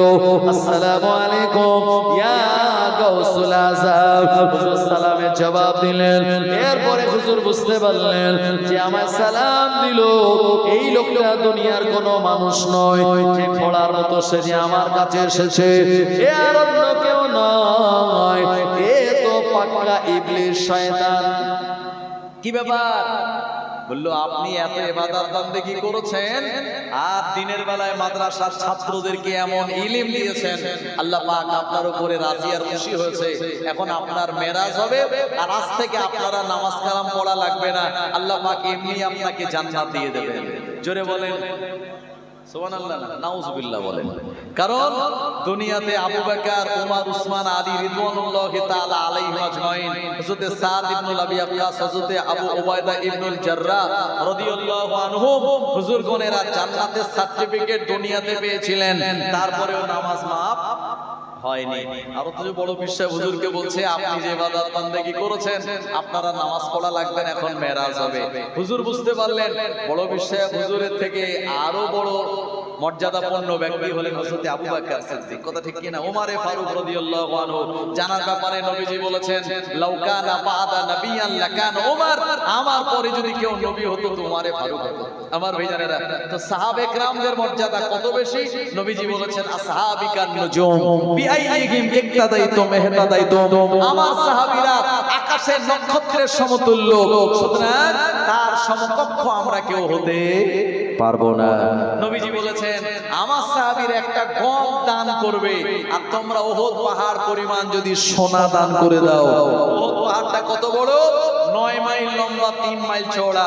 মদিনার মসজিদ নববী শরীফ থেকে দেখা যায় উহুদ পাহাড়। এত পরিমাণ সোনা যদি আমরা দান করি আর সাহাবীরা যদি একটা আল্লাহর রাস্তায় গম দান করে, ওই সাহাবীদের দানের মতো আমাদের উহুদ পাহাড় সোনা দান করার সমতুল্য হতে পারে না। তানাদের দাম এত, তারপরেও তানাদের নামাজ মাফ হয়নি। হুজুর বুঝলেন এটা তো শয়তানের ধোঁকা। তো হুজুর তখন একটু হিকমত খাটালেন। হুজুর বলেন, ঠিক আছে, আল্লাহর কাছে যখন যাব তখন তো এই ড্রেসে যাওয়া যায় না, তো আমি একটুখানি ভালো জামা কাপড় পরে আসি, তুমি একটু অপেক্ষা করো। শয়তান তখন মনে মনে ভাবছে, যাক তাহলে আমার টোপ মনে হয় বড় পীর খেয়ে নিয়েছে, এবারে আমি তাকে আমার পিঠের উপরে তুলবো আর ইচ্ছা মতো এক জায়গায় নাপাক জায়গায় হুজুরকে ফেলে দিয়ে হুজুরের জামা কাপড় শরীরটাই নষ্ট করব। আমার ভাইজানেরা, ও নবীর উম্মতেরা, আল্লাহর ওলি তিনি তানার ওই মাদ্রাসা নিজামিয়ার ভিতরে প্রবেশ করলেন। হুজুর এমন করে ছাত্রদের মারার জন্য একটা বেত রেখে দিয়েছিলেন, ওই বেতটা তিনি সঙ্গে করে নিয়ে আসলেন। তবে লুকিয়ে আনলেন। আগেকার যুগে মাদ্রাসায় বেদ দেওয়া হতো, আপনার লাঠি দিয়ে ছাত্রদের পেটাতো, তবেই তারা বড় বড় আলেম মাওলানা হতে পারত। আর আব্বারাও বলে আসতো, হুজুর আমার এই ছেলের চোখ দুটো বাদ দিয়ে পুরো সব বডি আপনার যেভাবে পারবেন সেভাবে মারবেন, তবে আলেম আর হাফেজ হওয়া লাগবে। আর এখন বলে আসে, হুজুর ছেলেটারে দিয়ে গেলাম একটু ভালো করে দেখবেন। আর যদি হুজুর বা কোনো স্যার একটু মারধর দেয়, পুরো গার্জেন এসে বলে আমার বেটার গায়ে হাত দিলে। কথা ঠিক কিনা? এই জন্য আমার পরে যিনি আসবেন উনিও কিন্তু একটা মাদ্রাসার শিক্ষক, জনাব মাওলানা আব্দুল হাকিম সাহেব হুজুর। উনি আপনার বসিরহাট যেতে গেলে আপনারা জানেন যে চাপাপুকুর বলে একটা স্টেশন পড়ে, চাপাপুকুর, ওখানে একটা সিনিয়র মাদ্রাসা আছে, উনি ওই জায়গায় শিক্ষকতা করেন। আর আমিও হুজুরের মানে কি বলবো ছাত্র, এই জলসার লাইনে। যাই হোক, আমিও নগণ্য গুনাহগার, আমি একটা মাদ্রাসায় শিক্ষকতা করি। আমার মাদ্রাসায় যে বদরের পাশে হরিণখোলা সিনিয়র মাদ্রাসা, আপনারা জানেন অনেকে। যাই হোক, তো এখন কিছুদিন আগে আমাদের একটা স্যার একটা ছেলেকে মেরেছে, বদমাইশি করছে, মেরেছে। এরপরে সে মাদ্রাসার গেট খুলে বাড়ি চলে গেল, গিয়ে গার্জেন ডেকে এনে বলেছে যে আমার আব্বাকে, সে ডেকে এনে বলছে তার বাপকে বলল যে আমাকে এই স্যার মেরেছে। সেই লোকটার আব্বা বলছে যে স্যার আমার বেটার গায়ে হাত দিলেন কেন, এই সাহস আপনাকে কে দিয়েছে? ভাই এখন ছেলেপুলের মানুষ হবে যদি এরকম ছেলের সামনে আব্বা বলে। এই জন্য এখন সরকার থেকেও বলে দিয়েছে মারধর বন্ধ, আর ক্লাস 8 পর্যন্ত পাস ফেল এসবের কোনো ব্যাপার নাই, অন্তত নাম্বার একটু বেশি বেশি করে বাড়িয়ে দিতে হবে, তারপরে সে উপরে গিয়ে দেখা যাবে। কি বুঝলেন? যার কারণে এখন যে মাধ্যমিক পাস করছে তারে যদি ভালো ভালো ঠিকানা লিখতে বলা হয়, সে দেখা গেল মানে তার ভিতরেও ভুলভাল হয়ে যাচ্ছে নিজের ঠিকানার মধ্যেও। আবার ভাইজানেরা, আল্লাহর ওলি পিরানে পীর দস্তগীর গাউসুল আজম বড় পীর আব্দুল কাদের জিলানী আল বাগদাদি হুজুর, তিনি না করে তিনি একটা বেদ নিয়ে আর পিছনে পিছনে বেদটাকে নিয়ে ওই শয়তানের সামনে চলে আসলেন। এরপরে বললেন, এরপরে বল আমায় কোন জায়গায় উঠতে হবে। ওরা যখন পিঠটা নিচু করে দিয়েছে, শয়তান যখন পিঠটা নিচু করে দিয়েছে, আল্লাহর ওলি পিরানে পীর দস্তগীর গাউসুল আজম বড় পীর আব্দুল কাদের জিলানী এত জোরে আঘাত করে দিয়েছে ওই বেতের বাড়ি, শয়তান চিৎকার দিয়ে পালাতে লেগেছে আর বলতে লেগেছে, ও বড় পীর তোমার ভিতরে ইলম ছিল বলে আজকে তুমি আমার হাত থেকে বেঁচে গেলে। বড় পীর সাহেব হুজুর বললেন, এ শয়তান তুই চলে যাওয়ার সময় আবারও আমায় ধোঁকা দিস না। না না, আমি আমার ইলমে বাঁচিনি, বরঞ্চ আমার আল্লাহ পাক তোর হাত থেকে আমায় বাঁচিয়ে দিয়েছে, সেই কারণে আমি বেঁচে গেলাম। বলুন সুবহানাল্লাহ। ও জানেনা যুবকেরা, কোনটা শয়তানের ধোঁকা, কোনটা আল্লাহ পাকের রহমতের আহ্বান, আপনাকে বুঝতে গেলে জানতে গেলে আপনার ইলম নিতে হবে। ওযুর ভিতরে 4টে ফরজ আছে, ওযুর ফরজগুলি কোন কোনগুলি এটা জানার জন্য আপনাকে কোরআন মাজিদের আয়াত পড়তে হবে। ইয়া আইয়ুহাল্লাযীনা আমানু ইযা কুমতুম ইলাস সালাত ফাগসিলু উজুহাকুম ওয়া আইদিয়াকুম ইলাল মারাফিক ওয়া আমসাহু বিরুসিকুম ওয়া আরজুলাকুম ইলাল কাবাইন। তায়াম্মুমের ভিতরে 3টে ফরজ আছে, গোসলের মধ্যে 3টে ফরজ আছে, নামাজের ভিতরে বাইরে 13টা ফরজ আছে। এগুলি জানার জন্য আপনাকে ইলম নেওয়া লাগবে। তায়াম্মুম কিভাবে করবেন, ও আমার ভাইজানেরা, ওযু কিভাবে করা লাগবে, এটা জানার জন্য আপনাকে আমার ইলম নেওয়া লাগবে। দুনিয়া জমিনে সবাই আপনার থেকে সবকিছু কেড়ে নিতে পারবে, কিন্তু আমার আল্লাহ প্রদত্ত জ্ঞান আর ইলমগুলি কেউ কোনোদিন আপনার থেকে কেড়ে নেবে না। সম্পদ অন্যজনকে দিয়ে দিলে সম্পদ কমে যায়, আর ইলম যত বেশি দেওয়া হবে আমার আল্লাহ আপনার ইলম আর জ্ঞান তত বেশি বাড়িয়ে দেবেন। জোরে বলুন সুবহানাল্লাহ। আবার ভাইজানেরা, সেই ইলম এটি একটি বিরাট গুরুত্বপূর্ণ। এই দুনিয়াতে যত হাক্কানি আল্লাহর ওলি হয়েছিলেন তারা সবাই বড় বড় আলেম ছিলেন। আলেম হওয়ার পরে তারপরে ওলি হয়েছিলেন। কারণ যে ব্যক্তি শুধু সাধারণ মানুষ আর আমাল করতে গিয়ে এমন একটা স্টেজ চলে আসবে, এই জায়গায় সে নিজের ব্রেন ঠিক রাখতে পারবে না। এই জন্য আলেম ওলামারা যারা বড় বড় আপনার আপনার পীর ও বুজুর্গানে দ্বীন আম মানুষদেরকে সবক দেন এক ক্যাটাগরি, আর যারা আলেম তাদেরকে সবক দেন আর এক ক্যাটাগরি। কারণ আলেমরা যে সবকের ভার সহ্য করতে পারবে, আম মানুষ সেই সবকের ভার সহ্য করতে পারবে না।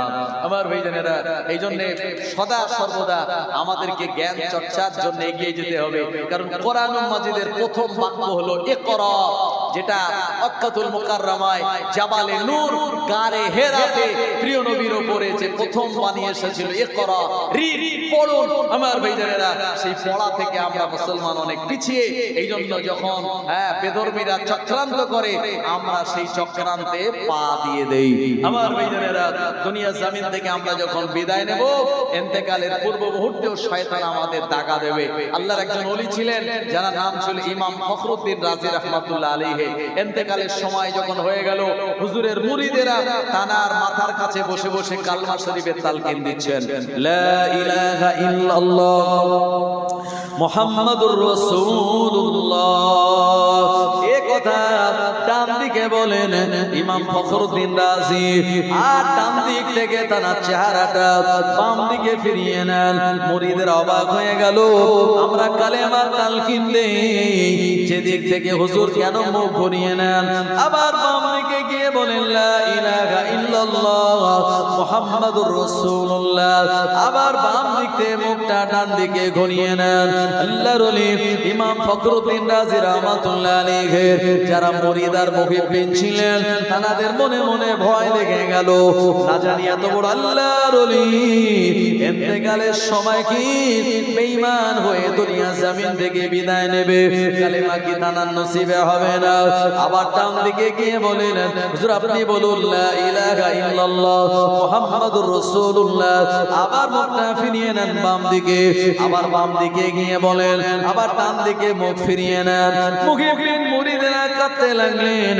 ও আমার ভাইজানেরা, এভাবে তানার ইন্তেকালের পূর্ব মুহূর্তে, তানার ইন্তেকালের বিছানায় 100 বার কালেমা বলা হলো, অথচ কালেমা থেকে তিনি মুখটা ঘুরিয়ে নিচ্ছেন।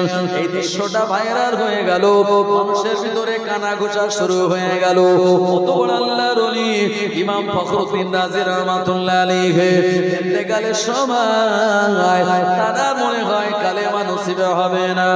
আমার ভাইজানেরা, একটু পরে মুরিদেরা হুজুরের আশপাশে সবাই বসে আছেন, সবার মনটা খারাপ। হুজুর এই সময় তিনি তানার হুঁশ ফিরে আসলো। হুজুর বললেন, এ মুরিদ মুহিব্বিন গণেরা, তোমরা আমায় বারবার কালেমা তালকিন দিচ্ছিলে, আর আমি মুখটা ঘুরিয়ে নিচ্ছিলাম। হুজুরের মুরিদরা বলেন, হ্যাঁ হুজুর, এই দৃশ্য দেখে আমরা তো অবাক হয়ে গেলাম। হুজুর বললেন, না না না, আমি কালেমা থেকে মুখ ঘুরাই না। আমার ইন্তেকালের সময়, আমার জীবনের শেষ সময় শয়তান চলে এসেছে, আর আমায় যুক্তি দিয়ে বলছে, বল আল্লাহ দুই, আল্লাহ দুই, আল্লাহ দুই।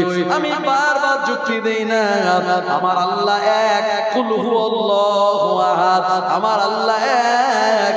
আমি বারবার যুক্তি দেই, আসলে শয়তান বলছিল আল্লাহ একাধিক। আমি শয়তানের দিক থেকে মুখটা ফিরিয়ে নিচ্ছিলাম, কলেমার দিক থেকে নয়। আমি 100টা তাকে দলিল দিলাম, 100 দলিল দিলাম আমার আল্লাহ এক। ও মানল না। আমি বিনা দলিলে বললাম আমার আল্লাহ হলেন এক, তোর কোন দলিল আমি মানি না। শয়তান তখন আমার জজবার কাছে পালিয়ে চলে গেল। ওই সময় এখন আমি হুশের মধ্যে চলে আসলাম। তোমরা চিন্তা করো না, ভয় পেও না, আমি কালেমা থেকে মুখ ঘোরাই না। আমি মুখ ঘোরাচ্ছিলাম শয়তানের ওই অযৌতি কথা থেকে। আমার ভাইজানেরা, ইমাম ফখরুদ্দিন রাজি রাহমাতুল্লাহ আলাইহি ইন্তেকালের আগে ঈমানের কালমা পড়ে ঈমানি হালাতে আমার আল্লাহ তাআলা ইন্তেকাল দিয়ে দিয়েছিলেন। সবাই বলুন ইন্না লিল্লাহি ওয়া ইন্না ইলাইহি রাজিউন। আল্লাহর ওলি যারা হয় আমার আল্লাহ পাকের গায়েবী মদত তাদের সঙ্গে থাকে। ফুরফুরা শরীফের মুজাদ্দিদুজ্জামান ছিলেন ওই কাদেরিয়া তরিকার সবক আমাল করা একজন ব্যক্তি। কাদেরিয়া তরিকার শায়েখ হলেন বড় পীর সাহেব হুজুর, আর চিশতিয়া তরিকার শায়েখ হলেন খাজা গরিবে নওয়াজ আসমিরি সঞ্জরি রহমাতুল্লাহ আলাইহি। নকশবন্দিয়া তরিকার শায়েখ হলেন বাহাউদ্দিন নকশবন্দি। মুজাদ্দিদিয়া তরিকার পীর হলেন আহমদ ফারুকি মুজাদ্দিদ আল ফিসানি রহমাতুল্লাহ আলাইহি। আমার আল্লাহ রাব্বুল আলামিন এই দুনিয়া জমিনে চারজন বড় বড় পীরের থেকে কাদেরিয়া, চিশতিয়া, নকশবন্দিয়া, মুজাদ্দিদিয়া এই চার তরিকা তিনি দুনিয়ায় ছড়িয়ে দিয়েছেন। মুজাদ্দিদুজ্জামান এই চার তরিকার সবকের একজন আমল করনেওয়ালা ওলি ছিলেন। একবার প্রাণ খুলে বলুন সুবহানাল্লাহ।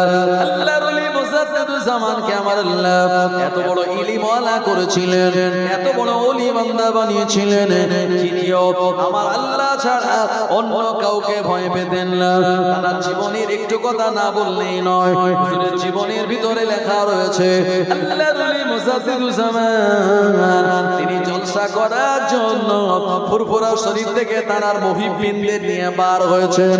তৎকালীন জামানায় মাটির ট্রেন চলতো। দার্জিলিং এ যেমন আপনার ওই যে আপনার পাহাড়ি এলাকায় যে ছোট ট্রেন চলে, আপনার এইরকম এই মাটির ট্রেন ও জামানায় চলতো। তো হুজুর ওই সময় স্টেশন ছিল শিয়াখালায়। শিয়াখালা বলে একটা জায়গা আপনারা জানেন, ওখানে তখন মাটির ট্রেনের স্টেশন ছিল। হুজুর ফুরফুরা শরীফ থেকে 5 কিলোমিটার পায়ে হেঁটে স্টেশনে চলে এসেছেন, আর ট্রেনও চলে এসেছে এই সময়। আর ট্রেন তো এখন যেমন ঘন ঘন একবার বিড়া রেল গেট পড়লে 3টে ট্রেন পার না হওয়া পর্যন্ত গেট ওঠে না। ও জামানায় একটা ট্রেন চলে গেলে আবার 2-2.5-3 ঘন্টা পরে ট্রেন। আমার ভাইজানেরা, বা সারাদিন হয়তো 2টো ট্রেন, এইরকম একটা ব্যাপার। এরপরে হুজুর যে সময় স্টেশনে ট্রেনও চলে এসেছেন, আর আসরের নামাজের সময়ও হয়ে গেছে। নবীজি বলেছেন মান তারাকা সালাতিল আসরি ফাকাদ হাবিতাত আমালুহু আও কামা ক্বালা নবী সাল্লাল্লাহু আলাইহি ওয়াসাল্লাম। নবীজি বলেছেন সারা দিনের ভিতরে যার আসরের নামাজ চলে গেল, সারা দিনের আমল তার যেন বরবাদ হয়ে গেল। মানে ফজরের নামাজ আর আসরের নামাজ অত্যন্ত গুরুত্বপূর্ণ। হুজুর বলেন বাবা ওই ট্রেনের ড্রাইভারকে গিয়ে বলো একটুখানি ট্রেনটা যেন দাঁড় করা ওয়েট করে, আমি আসরের নামাজটা পড়ে ট্রেনে উঠে যাব। একজন শাগরেদ গিয়ে বললেন হুজুর, একজন হুজুরে মুরিদ গিয়ে বললেন স্যার, ড্রাইভারকে বলেন স্যার একটুখানি আপনি ওয়েট করুন, আমাদের হুজুর এবং আমরা এতজন আছি সবাই যাব, আমরা একটু 4 রাকাত আসরের নামাজ পড়ে তারপরে উঠবো। ট্রেনের ড্রাইভার বলল এই ট্রেন সরকারি ট্রেন, এটা কারুর কথায় দাঁড়ায় না, কারুর কথায় চলে না, এ তার আপন টাইমে চলে, সুতরাং দাঁড়ানোর কোনো প্রশ্ন নাই। আমার ভাইজানেরা হুজুরকে এসে বললেন, হুজুর বললেন আরে চিন্তা করো না, আল্লাহ তো আমাদের জন্য বলেছে ওয়ালা তাহিনু ওয়ালা তাহসানু ওয়া আনতুমুল আ'লাউনা ইন কুনতুম মুমিনিন। তোমাদের কোনো চিন্তা নাই, পেরেশানি নাই, তোমরাই বিজয়ী হবে, তবে শর্ত হলো বিজয়ী হওয়ার জন্য ইন কুনতুম মুমিনিন, তোমাদের মুমিন হওয়া লাগবে। এক কাজ করো, ও ট্রেন ওখানে থাক, আল্লাহ যদি আমাদের মাহফিল জলসা তাকদীরে লিখে আমরা ঠিক চলে যাব, আসরের নামাজ কিন্তু ছাড়া যাবে না। হুজুর তিনি ওই স্টেশনে আপনার নামাজে তানার যারা মুহিব্বিন ছিলেন তানাদের নিয়ে দাঁড়িয়ে গেলেন। আমার ভাইজানেরা আল্লাহর ওলি মুজাদ্দিদুজ্জামান তিনি দাঁড়িয়ে গেলেন আসরের নামাজ পড়ার জন্য। আর দেখা গেল ওই ট্রেনের ইঞ্জিনটা বন্ধ হয়ে গেল, ড্রাইভার গার্ড নেমে গেল, ইঞ্জিনটাকে পুনরায় চালু করার জন্য অনেক তারা প্রচেষ্টা চালালো। না না না, কোনো ত্রুটি খুঁজে পাওয়া যায় না, ইঞ্জিন তো ঠিক আছে। আপনার সে জামানায় যেটা দিয়ে ট্রেন চলতো ওই জ্বালানিও তো রয়েছে, কিন্তু ট্রেন কেন চলছে না, কোন রোগ খুঁজে পায় না। আল্লাহর ওলির এদিকে 4 রাকাত আসরের নামাজ পড়া হয়ে গেল। মুজাদ্দিদুজ্জামান বললেন এ আমার মুহিব্বিন গণেরা, তোমরা দেরি না করে তাড়াতাড়ি ট্রেনে উঠে পড়ো। তাড়াতাড়ি হুজুরের মুহিব্বিন আর মুরিদেরা ট্রেনে উঠে পড়লেন। হুজুরের পরে সবার শেষে ট্রেনের বগিতে যখনই পা রাখলেন, আমার আল্লাহর অপার কুদরতি ক্ষমতায় ওই বন্ধ হয়ে যাওয়া ট্রেনের ইঞ্জিনটা অটোমেটিক আবার স্টার্ট হয়ে গিয়েছিল। জোরে হবে না সুবহানাল্লাহ। ও আমার ভাইরা ভাইজানেরা ওই ট্রেন হুজুরকে নিয়ে তারপরে মাহফিলে গেল। এটি আল্লাহর ওলিদের কারামাত। আল্লাহর ওলি যারা হন আমার আল্লাহ রাব্বুল আলামিন তাদেরকে বেউসুতি করেন না, সদা সর্বদা সব জায়গায় তাদের সম্মান আর ইজ্জতকে আমার আল্লাহ এভাবেই দান করিয়ে দেন। ও নবীর উম্মতেরা, আল্লাহর ওলি বড় পীর সাহেব হুজুর রাহমাতুল্লাহ আলাইহিকে আমার আল্লাহ এত বড় ওলি বান্দা বানিয়েছিলেন। তার জীবনী আপনি পড়ে দেখবেন, হুজুরের জীবনের ভিতরে লেখা রয়েছে হুজুর রাতের বেলা তাহাজ্জুদের নামাজ আদায় করার জন্য তার ঘরেতে তিনি দাঁড়িয়ে গিয়েছেন। ও আমার ভাইজানেরা, আমাদের মতো 5G গতিতে হুজুর নামাজ পড়তেন না। আমাদের নামাজ হয় কি একেবারে 5G গতিতে। হ্যাঁ, 3 বার সুবহান রাব্বিয়াল আলা ভালোভাবে বলবে, এর সময়ও নাই। কোন রকম গিয়ে আমরা সেজদা দিয়া তাড়াতাড়ি রুকু করে সালাম ফিরিয়ে মসজিদ থেকে বার হতে পারলেই ভালো। নবীজি বলেছেন ঈমান যাদের কমজোর তাদের উদাহরণ হলো পাখির মতো, আর মসজিদ তাদের কাছে খাঁচার মতো। আর ঈমানদার যারা তাদের উদাহরণ হলো মাছের মতো, আর মসজিদ তাদের কাছে পানির মতো। জোরে বলুন সুবহানাল্লাহ।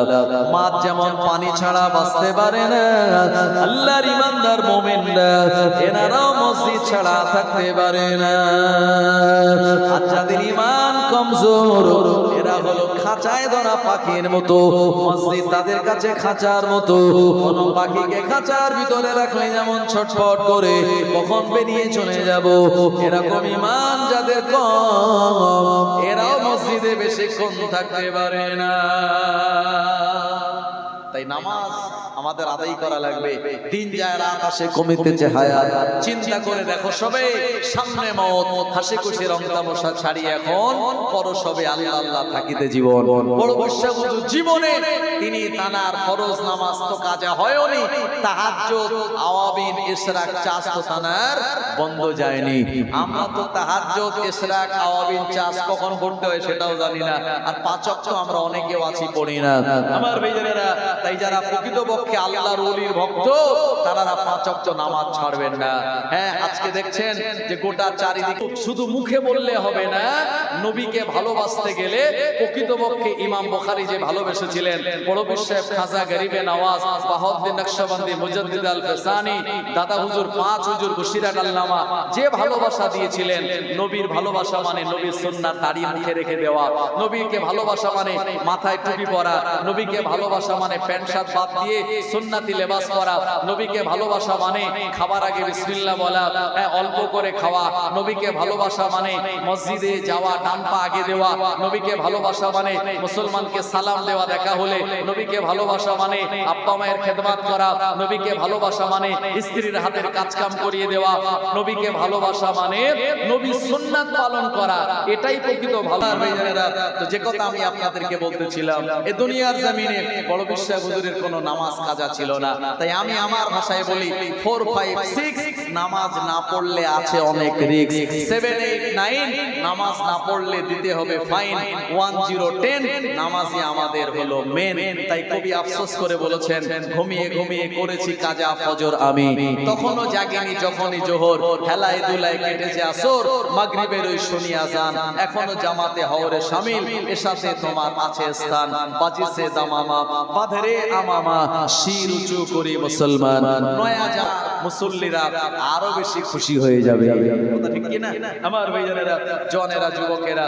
তো আমি বলবো সেই বড় পীর সাহেব হুজুর তাহাজ্জুদের নামাজে দাঁড়িয়েছেন, ওখান থেকে তার আগে একটু মহব্বতে দুরূদ শরীফ আল্লাহুম্মা সাল্লি আলা সাইয়্যিদিনা ওয়া আলা আলি সাইয়্যিদিনা। तारीफ मोहम्मद हम लिख लिख के सुनाएंगे, हम खत्म नबूवत पे जा अपने लुटाएंगे। तारीफ मोहम्मद हम लिख लिख के सुनाएंगे, हम खत्म नबूवत पे जा अपने लुटाएंगे।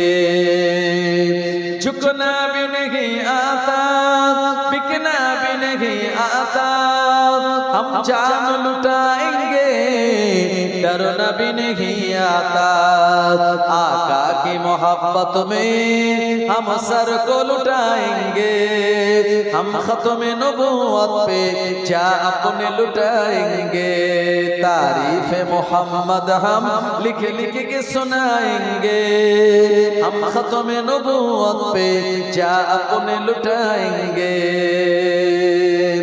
दोहराएंगे हम फिर से तारीफ अमामा की इश्क नबी है क्या बतलाएंगे दुनिया को जज्बाए ईमानी हम दुनिया को दिखाएंगे हम खत्म नबूवत पे जा अपने लुटाएंगे तारीफ मोहम्मद हम लिख लिख के सुनाएंगे हम खत्म नबूवत पे जा अपने लुटाएंगे ओ मेरे नबी पक है जो दिल में बसे मेरे दिल चीर के दिखा देंगे नाम नबी का है दुश्मन नबी सुन ले ज़ुबां पे लगम तू दे जो जान हमारा है दे देंगे नबी के लिए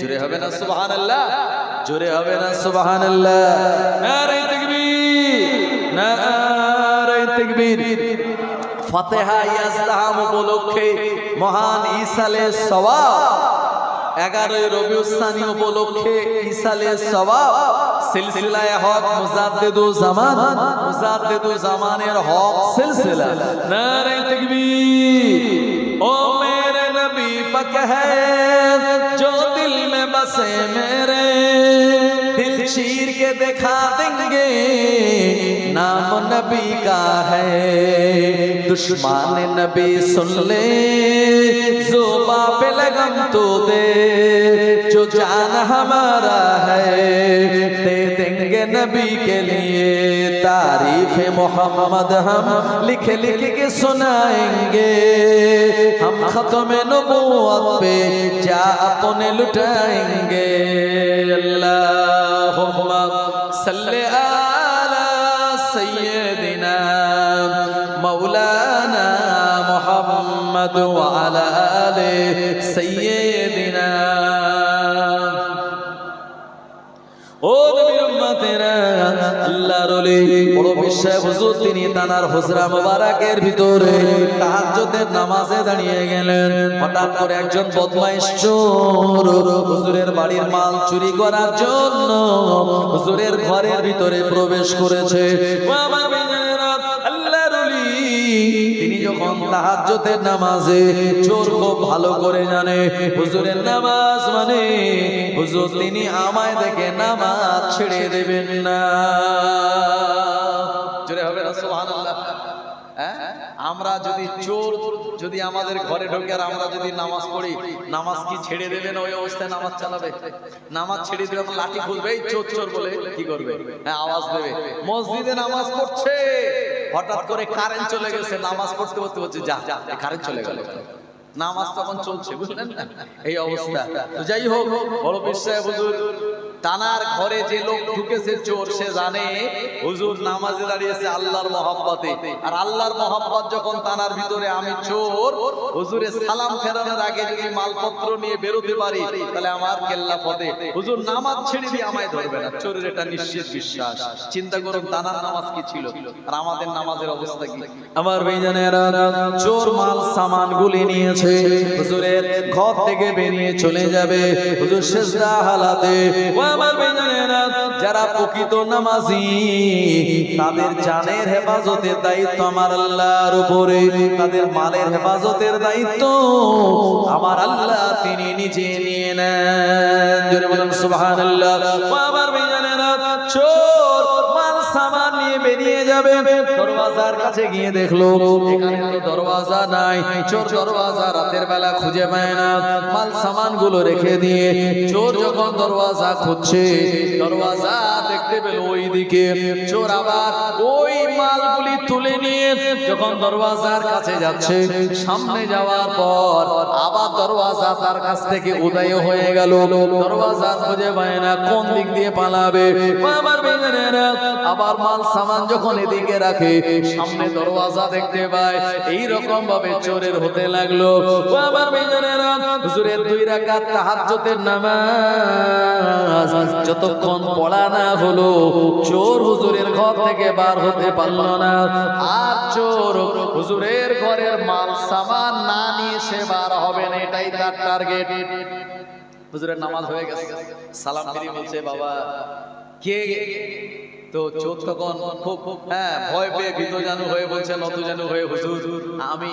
একই ব্যাপার, বললো হুজুর আপনি আমায় ক্ষমা করে দিন, আমি ভুল করে আপনার ঘরে ঢুকেছিলাম, কিন্তু আপনার এই মাল সামান গুলো আমি নিয়ে পালাবো, রাস্তা খুঁজে পাচ্ছি না, দরজা খুঁজে পাচ্ছি না। হুজুর বললেন বাবা যে আল্লাহর হয়ে যায়, আল্লাহ তার জান ও মালের নিরাপত্তার দায়িত্ব নিয়ে নেন। সুবহানাল্লাহ। সুতরাং আমি আল্লাহর ইবাদত করছি আর তুমি আমার ঘর থেকে মাল নিয়ে যাবে, এটা কি সম্ভব? হ্যাঁ, চোর তখন বুঝতে পেরেছে যে সত্যি তো আমি ভুল করে ফেলেছি, যাত্রার বাড়ি ঢুকিনি, আমি আল্লাহর ওলির ঘরে ঢুকে ফেলেছি। আমার ভাইজানেরা, আল্লাহর ওলি তানাকে বললেন বাবা চুরি কেন তুমি করো? ওই চোর তখন বলল হুজুর বেয়াদবি মাফ করো, আমি বড় অভাবী মানুষ, এই বাগদাদের জমিনে আমার ঘর, টাকা পয়সার বড় অভাব। হুজুর আমার এক বেলা খাওয়া হয়, 3 বেলা খাওয়া হয় না, আমি স্বভাবের জন্য নয়, আমি অভাবের দায়ে চুরি করছি। আল্লাহর ওলি বললেন বাবা শুনে রাখো, রিজিকের মালিক কিন্তু আমার আল্লাহ। কোরআন মাজিদে আমার আল্লাহ পাক শুনিয়েছেন, ইন্নাল্লাহা ইয়ারযুকু মান ইয়াশাউ বিগাইরি হিসাব। এই দুনিয়ার জমিনে আমার আল্লাহ যাকে ইচ্ছা তাকে অফুরন্ত রিজিক দান করে থাকেন। আমার ঘর থেকে চুরি করে তুমি রিজিক অর্জন করবে না, না না, এটা অসৎ উপায়। সৎ উপায় রিজিক অর্জনের নিয়ম হলো তুমি আল্লাহর দরবারে দোয়া করে বলো, ও রব্বুল আলামিন আল্লাহ, আপনি তো কোরআন মাজিদে জানিয়েছেন, ওমা মিন দাব্বাতিন ফিল আরদি ইল্লা আলাল্লাহি রিজকুহা। পৃথিবীর জমিনে এমন কোন প্রাণী নাই যে প্রাণীগুলির রিজিকের দায়িত্ব আমার আল্লাহর কুদরতি হাতের উপরে নাই। ও আমার আল্লাহ, আপনি আমায় রিজিক দিন, আমার আল্লাহ তোমায় এত দেবে ওটা খেয়ে তুমি শেষ করতে পারবে না। খবরদার আজ থেকে তুমি তওবা করে নাও। হুজুর তওবা করালেন। ও আমার বেজানেরা, ভালোভাবে কালেমায়ে শাহাদাত পাঠ করালেন, আর সবক নিলেন। বিপদ আপদ মুসিবতে পড়লে ইয়াকা নাবুদু ও ইয়াকা নাস্তাইন, ও আল্লাহ আমরা আপনার ইবাদত করি, আপনার নিকট সাহায্য চাই, এটা মনে প্রাণে বিশ্বাস রেখে আমার আল্লাহর দরবারে যদি হাত তোলা হয়, আমার আল্লাহ তোমার রিজিকের ব্যবস্থা করে দেবে। চোরকে হুজুর এমন সবক দিলেন, ওই সবক নেওয়ার পর ওই চোর আল্লাহর ওলি পিরানে বে দস্তগীর গৌসুল আজম মাহবুবে সুবহানী কুতুবে রব্বানী গৌসে সামদানি বড় বীর আব্দুল কাদের জিলানী হুজুরের হাতে হাত দিয়ে বায়াত হয়ে আল্লাহর একজন ওলি হয়ে গিয়েছিলেন। আরো জোরে বলেন সুবহানাল্লাহ। ও নবীর উম্মতেরা, তার বংশটা ছিল সৈয়দ বংশ। এই সৈয়দ বংশ হলো পৃথিবীর জমিনের সবথেকে উৎকৃষ্টতম বংশ। ওই বংশ থেকে আমার আল্লাহ আখিরি জামানায় ইমাম মাহদী আলাইহিস সালামকে প্রেরণ করবেন। তিনি দুনিয়ার জমিনে মানুষদেরকে নেতৃত্ব দেবেন।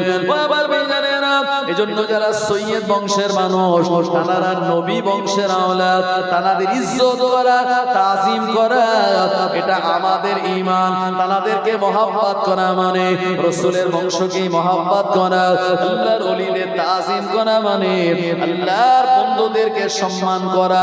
ও আমার ভাইজানেরা, এমন করে ওলি আউলিয়াদের বিরোধিতা করা মানে আমার আল্লাহ শুনিয়েছেন, আমার ওলি আউলিয়াদের ইসলামের সঙ্গে যারা বিরোধিতা করে তারা যেন আমি আল্লাহ আমার সঙ্গে যুদ্ধ ঘোষণা করলো। একবার জোরে বলুন নাউজুবিল্লাহ। কারণ আমার আল্লাহর সঙ্গে যুদ্ধ করে কোনো বান্দা দ্বারা পারা সম্ভব নয়। ও আমার ভাইজানেরা, ফেরাউন এই চ্যালেঞ্জ করেছিল, নমরুদ এই চ্যালেঞ্জ করেছিল, আর সাদ্দাত ফেরাউনেরা চ্যালেঞ্জ করেছিল, কিন্তু না না না, এরা কোনো মতে পেরে ওঠেনি। ফেরাউনকে আমার আল্লাহ এত বিরাট রাজত্ব দেওয়ার পরেও নীল নদের দরিয়াতে চুবিয়ে চুবিয়ে মেরেছিল। অপরদিকে নমরুদকে আমার আল্লাহ শায়েস্তা করার জন্য আর আসমান থেকে একটা এক পা খোঁড়া বিশিষ্ট একটা মশা পাঠিয়ে দিয়েছিল। সাদ্দাত জান্নাতে প্রবেশ করার পথে আজরাইল আলাইহিস সালাম তার জানটা কবজ করে নিয়েছিল। কারণ ধন দৌলতের গর্ব করত, অহংকার করত। আমার আল্লাহ কারণের গোটা বডি সমেত তার ধন দৌলত গুলি আমার আল্লাহ মাটির তলায় গ্রাস করে নিয়েছিলেন। ও জওয়ানেরা, যুবকেরা, এইজন্য দুনিয়া জমিনে আমরা যারা আল্লাহর বান্দা, আমার আল্লাহ পাক তিনি আমাদের জন্য শুনিয়েছেন, আল্লাযী খলাকাল মাউতা ওয়াল হায়াতা লিয়াবলুয়াকুম আইয়ুকুম আহসানু আমালা। আমি আল্লাহ দুনিয়া জমিনে তোমাদের জন্য হায়াতকে বানিয়েছি, মৃত্যুকে বানিয়েছি, মৃত্যু বানিয়েছি, হায়াত বানিয়েছি। কিসের জন্য? লিয়াবলুয়াকুম, তোমাদের পরীক্ষা করার জন্য। আইয়ুকুম আহসানু আমালা, এই জীবন আর মরণের মাঝখানে কে কত বেশি ভালো আমল করতে পারো। কারণ দুনিয়া জমিনে আমাদের প্রিয় নবী বিদায় নিয়েছেন। জানার আজকে জলসা বড় বিশ্বাস হুজুর তিনিও 561 হিজরিতে দুনিয়া জমিন থেকে 91 বছর বয়সে বিদায় নিয়ে চলে গেলেন। মুজাদ্দিদুল জামান চলে গেলেন, আর মুশিরাত আল্লামাও চলে গেলেন। আপনার দাদা, আপনার দাদি, আপনার মুরব্বীরা বিদায় নিয়েছেন। একদিন আমরাও চলে যাব। তাই চলে যাওয়ার আগে এই দুনিয়া থেকে আমাদের পাথে অর্জন করতে হবে আখিরাতের বাজার হলো এই দুনিয়া। আমার আল্লাহ আমাদেরকে পাঠিয়ে দিয়েছেন, বান্দা চলে যাও, এই দুনিয়া জমিনে তোমাদেরকে পাঠিয়ে দিয়েছে। এমন করে খলাকাল ইনসান, মানুষ দিগকে আমি আল্লাহ বানিয়েছি মিন সলসলিন কাল ফখর, শুকনো মাটি দ্বারা। জিন জাতিদেরকে বানিয়েছি ও খলাকাল জান্নাহ মিন মারজিম মিন নার, এবং জিন জাতিদেরকে বানিয়েছি ধোঁয়াবিহীন আগুন দ্বারা। আল্লাহ জানিয়েছেন, মা খলাকতুল জিন্না ওয়াল ইনসা ইল্লা লিয়াবুদুন, আমি দুনিয়া জমিনে জিন আর মানুষদেরকে বানিয়েছি শুধুমাত্র আমার ইবাদত বান্দেগী করার জন্য। কারণ এই ইবাদত বান্দেগী শেষ হলে আমার আল্লাহ ডাক চলে আসবে, আর আমরা সবাই বিদায় নিয়ে চলে যাব। আমার আল্লাহ থাকেন তিনি তানার আরশের উপরে, আমার আল্লাহর আরশে আজিমের নিচে। জানারা সবাই কিন্তু মরণের স্বাদ গ্রহণ করবে। কোরআন মাজিদে আমার আল্লাহ শুনিয়েছেন, ইয়া ইবাদিয়াল্লাযীনা আমানু ইন্না আরদি ওয়াসিয়াতুন ফাইয়ায়া ফাবুদুন কুল্লু নাফসিন যায়িকাতুল মাউত সুম্মা ইলাইনা তুরজাউন। আল্লাহ বলেন, হে আমার বান্দা বান্দীরা শুনে রাখো, ইন্না আরদি ওয়াসিয়াতুন, আমি পৃথিবীকে প্রশস্তময় বানিয়েছি, ফাইয়ায়া ফাবুদুন, সুতরাং তোমরা আমার ইবাদত করো। কুল্লু নাফসিন যায়িকাতুল মাউত, প্রতিটা ব্যক্তিকে মৃত্যুর স্বাদ গ্রহণ করতে হবে। সুম্মা ইলাইনা তুরজাউন, অতঃপর আল্লাহর কাছে আমাদের ফিরে যেতে হবে। যে বড় বিশ্বাস হুজুরকে আল্লাহ এত দরওয়াজা, এত সম্মান, এত ইজ্জত, এত বড় ওলি বানিয়েছিলেন, তানাকেও তিনি ডেকে নিয়েছেন, আমাদেরকেও ডেকে নেবেন। তাই কবি বলেছেন, একদিন তোমারি নাম মসজিদে হবে এলান, একদিন তোমারি নাম মসজিদে হবে এলান। তৈরি থেকো, তৈরি রেখো কবরের মাল সামান, একদিন তোমারি নাম মসজিদে হবে এলান। বন্ধু স্বজন আত্মীয় পরিজন পরিয়ে তোমায় নতুন কাফন রেখে আসবে ওই কবর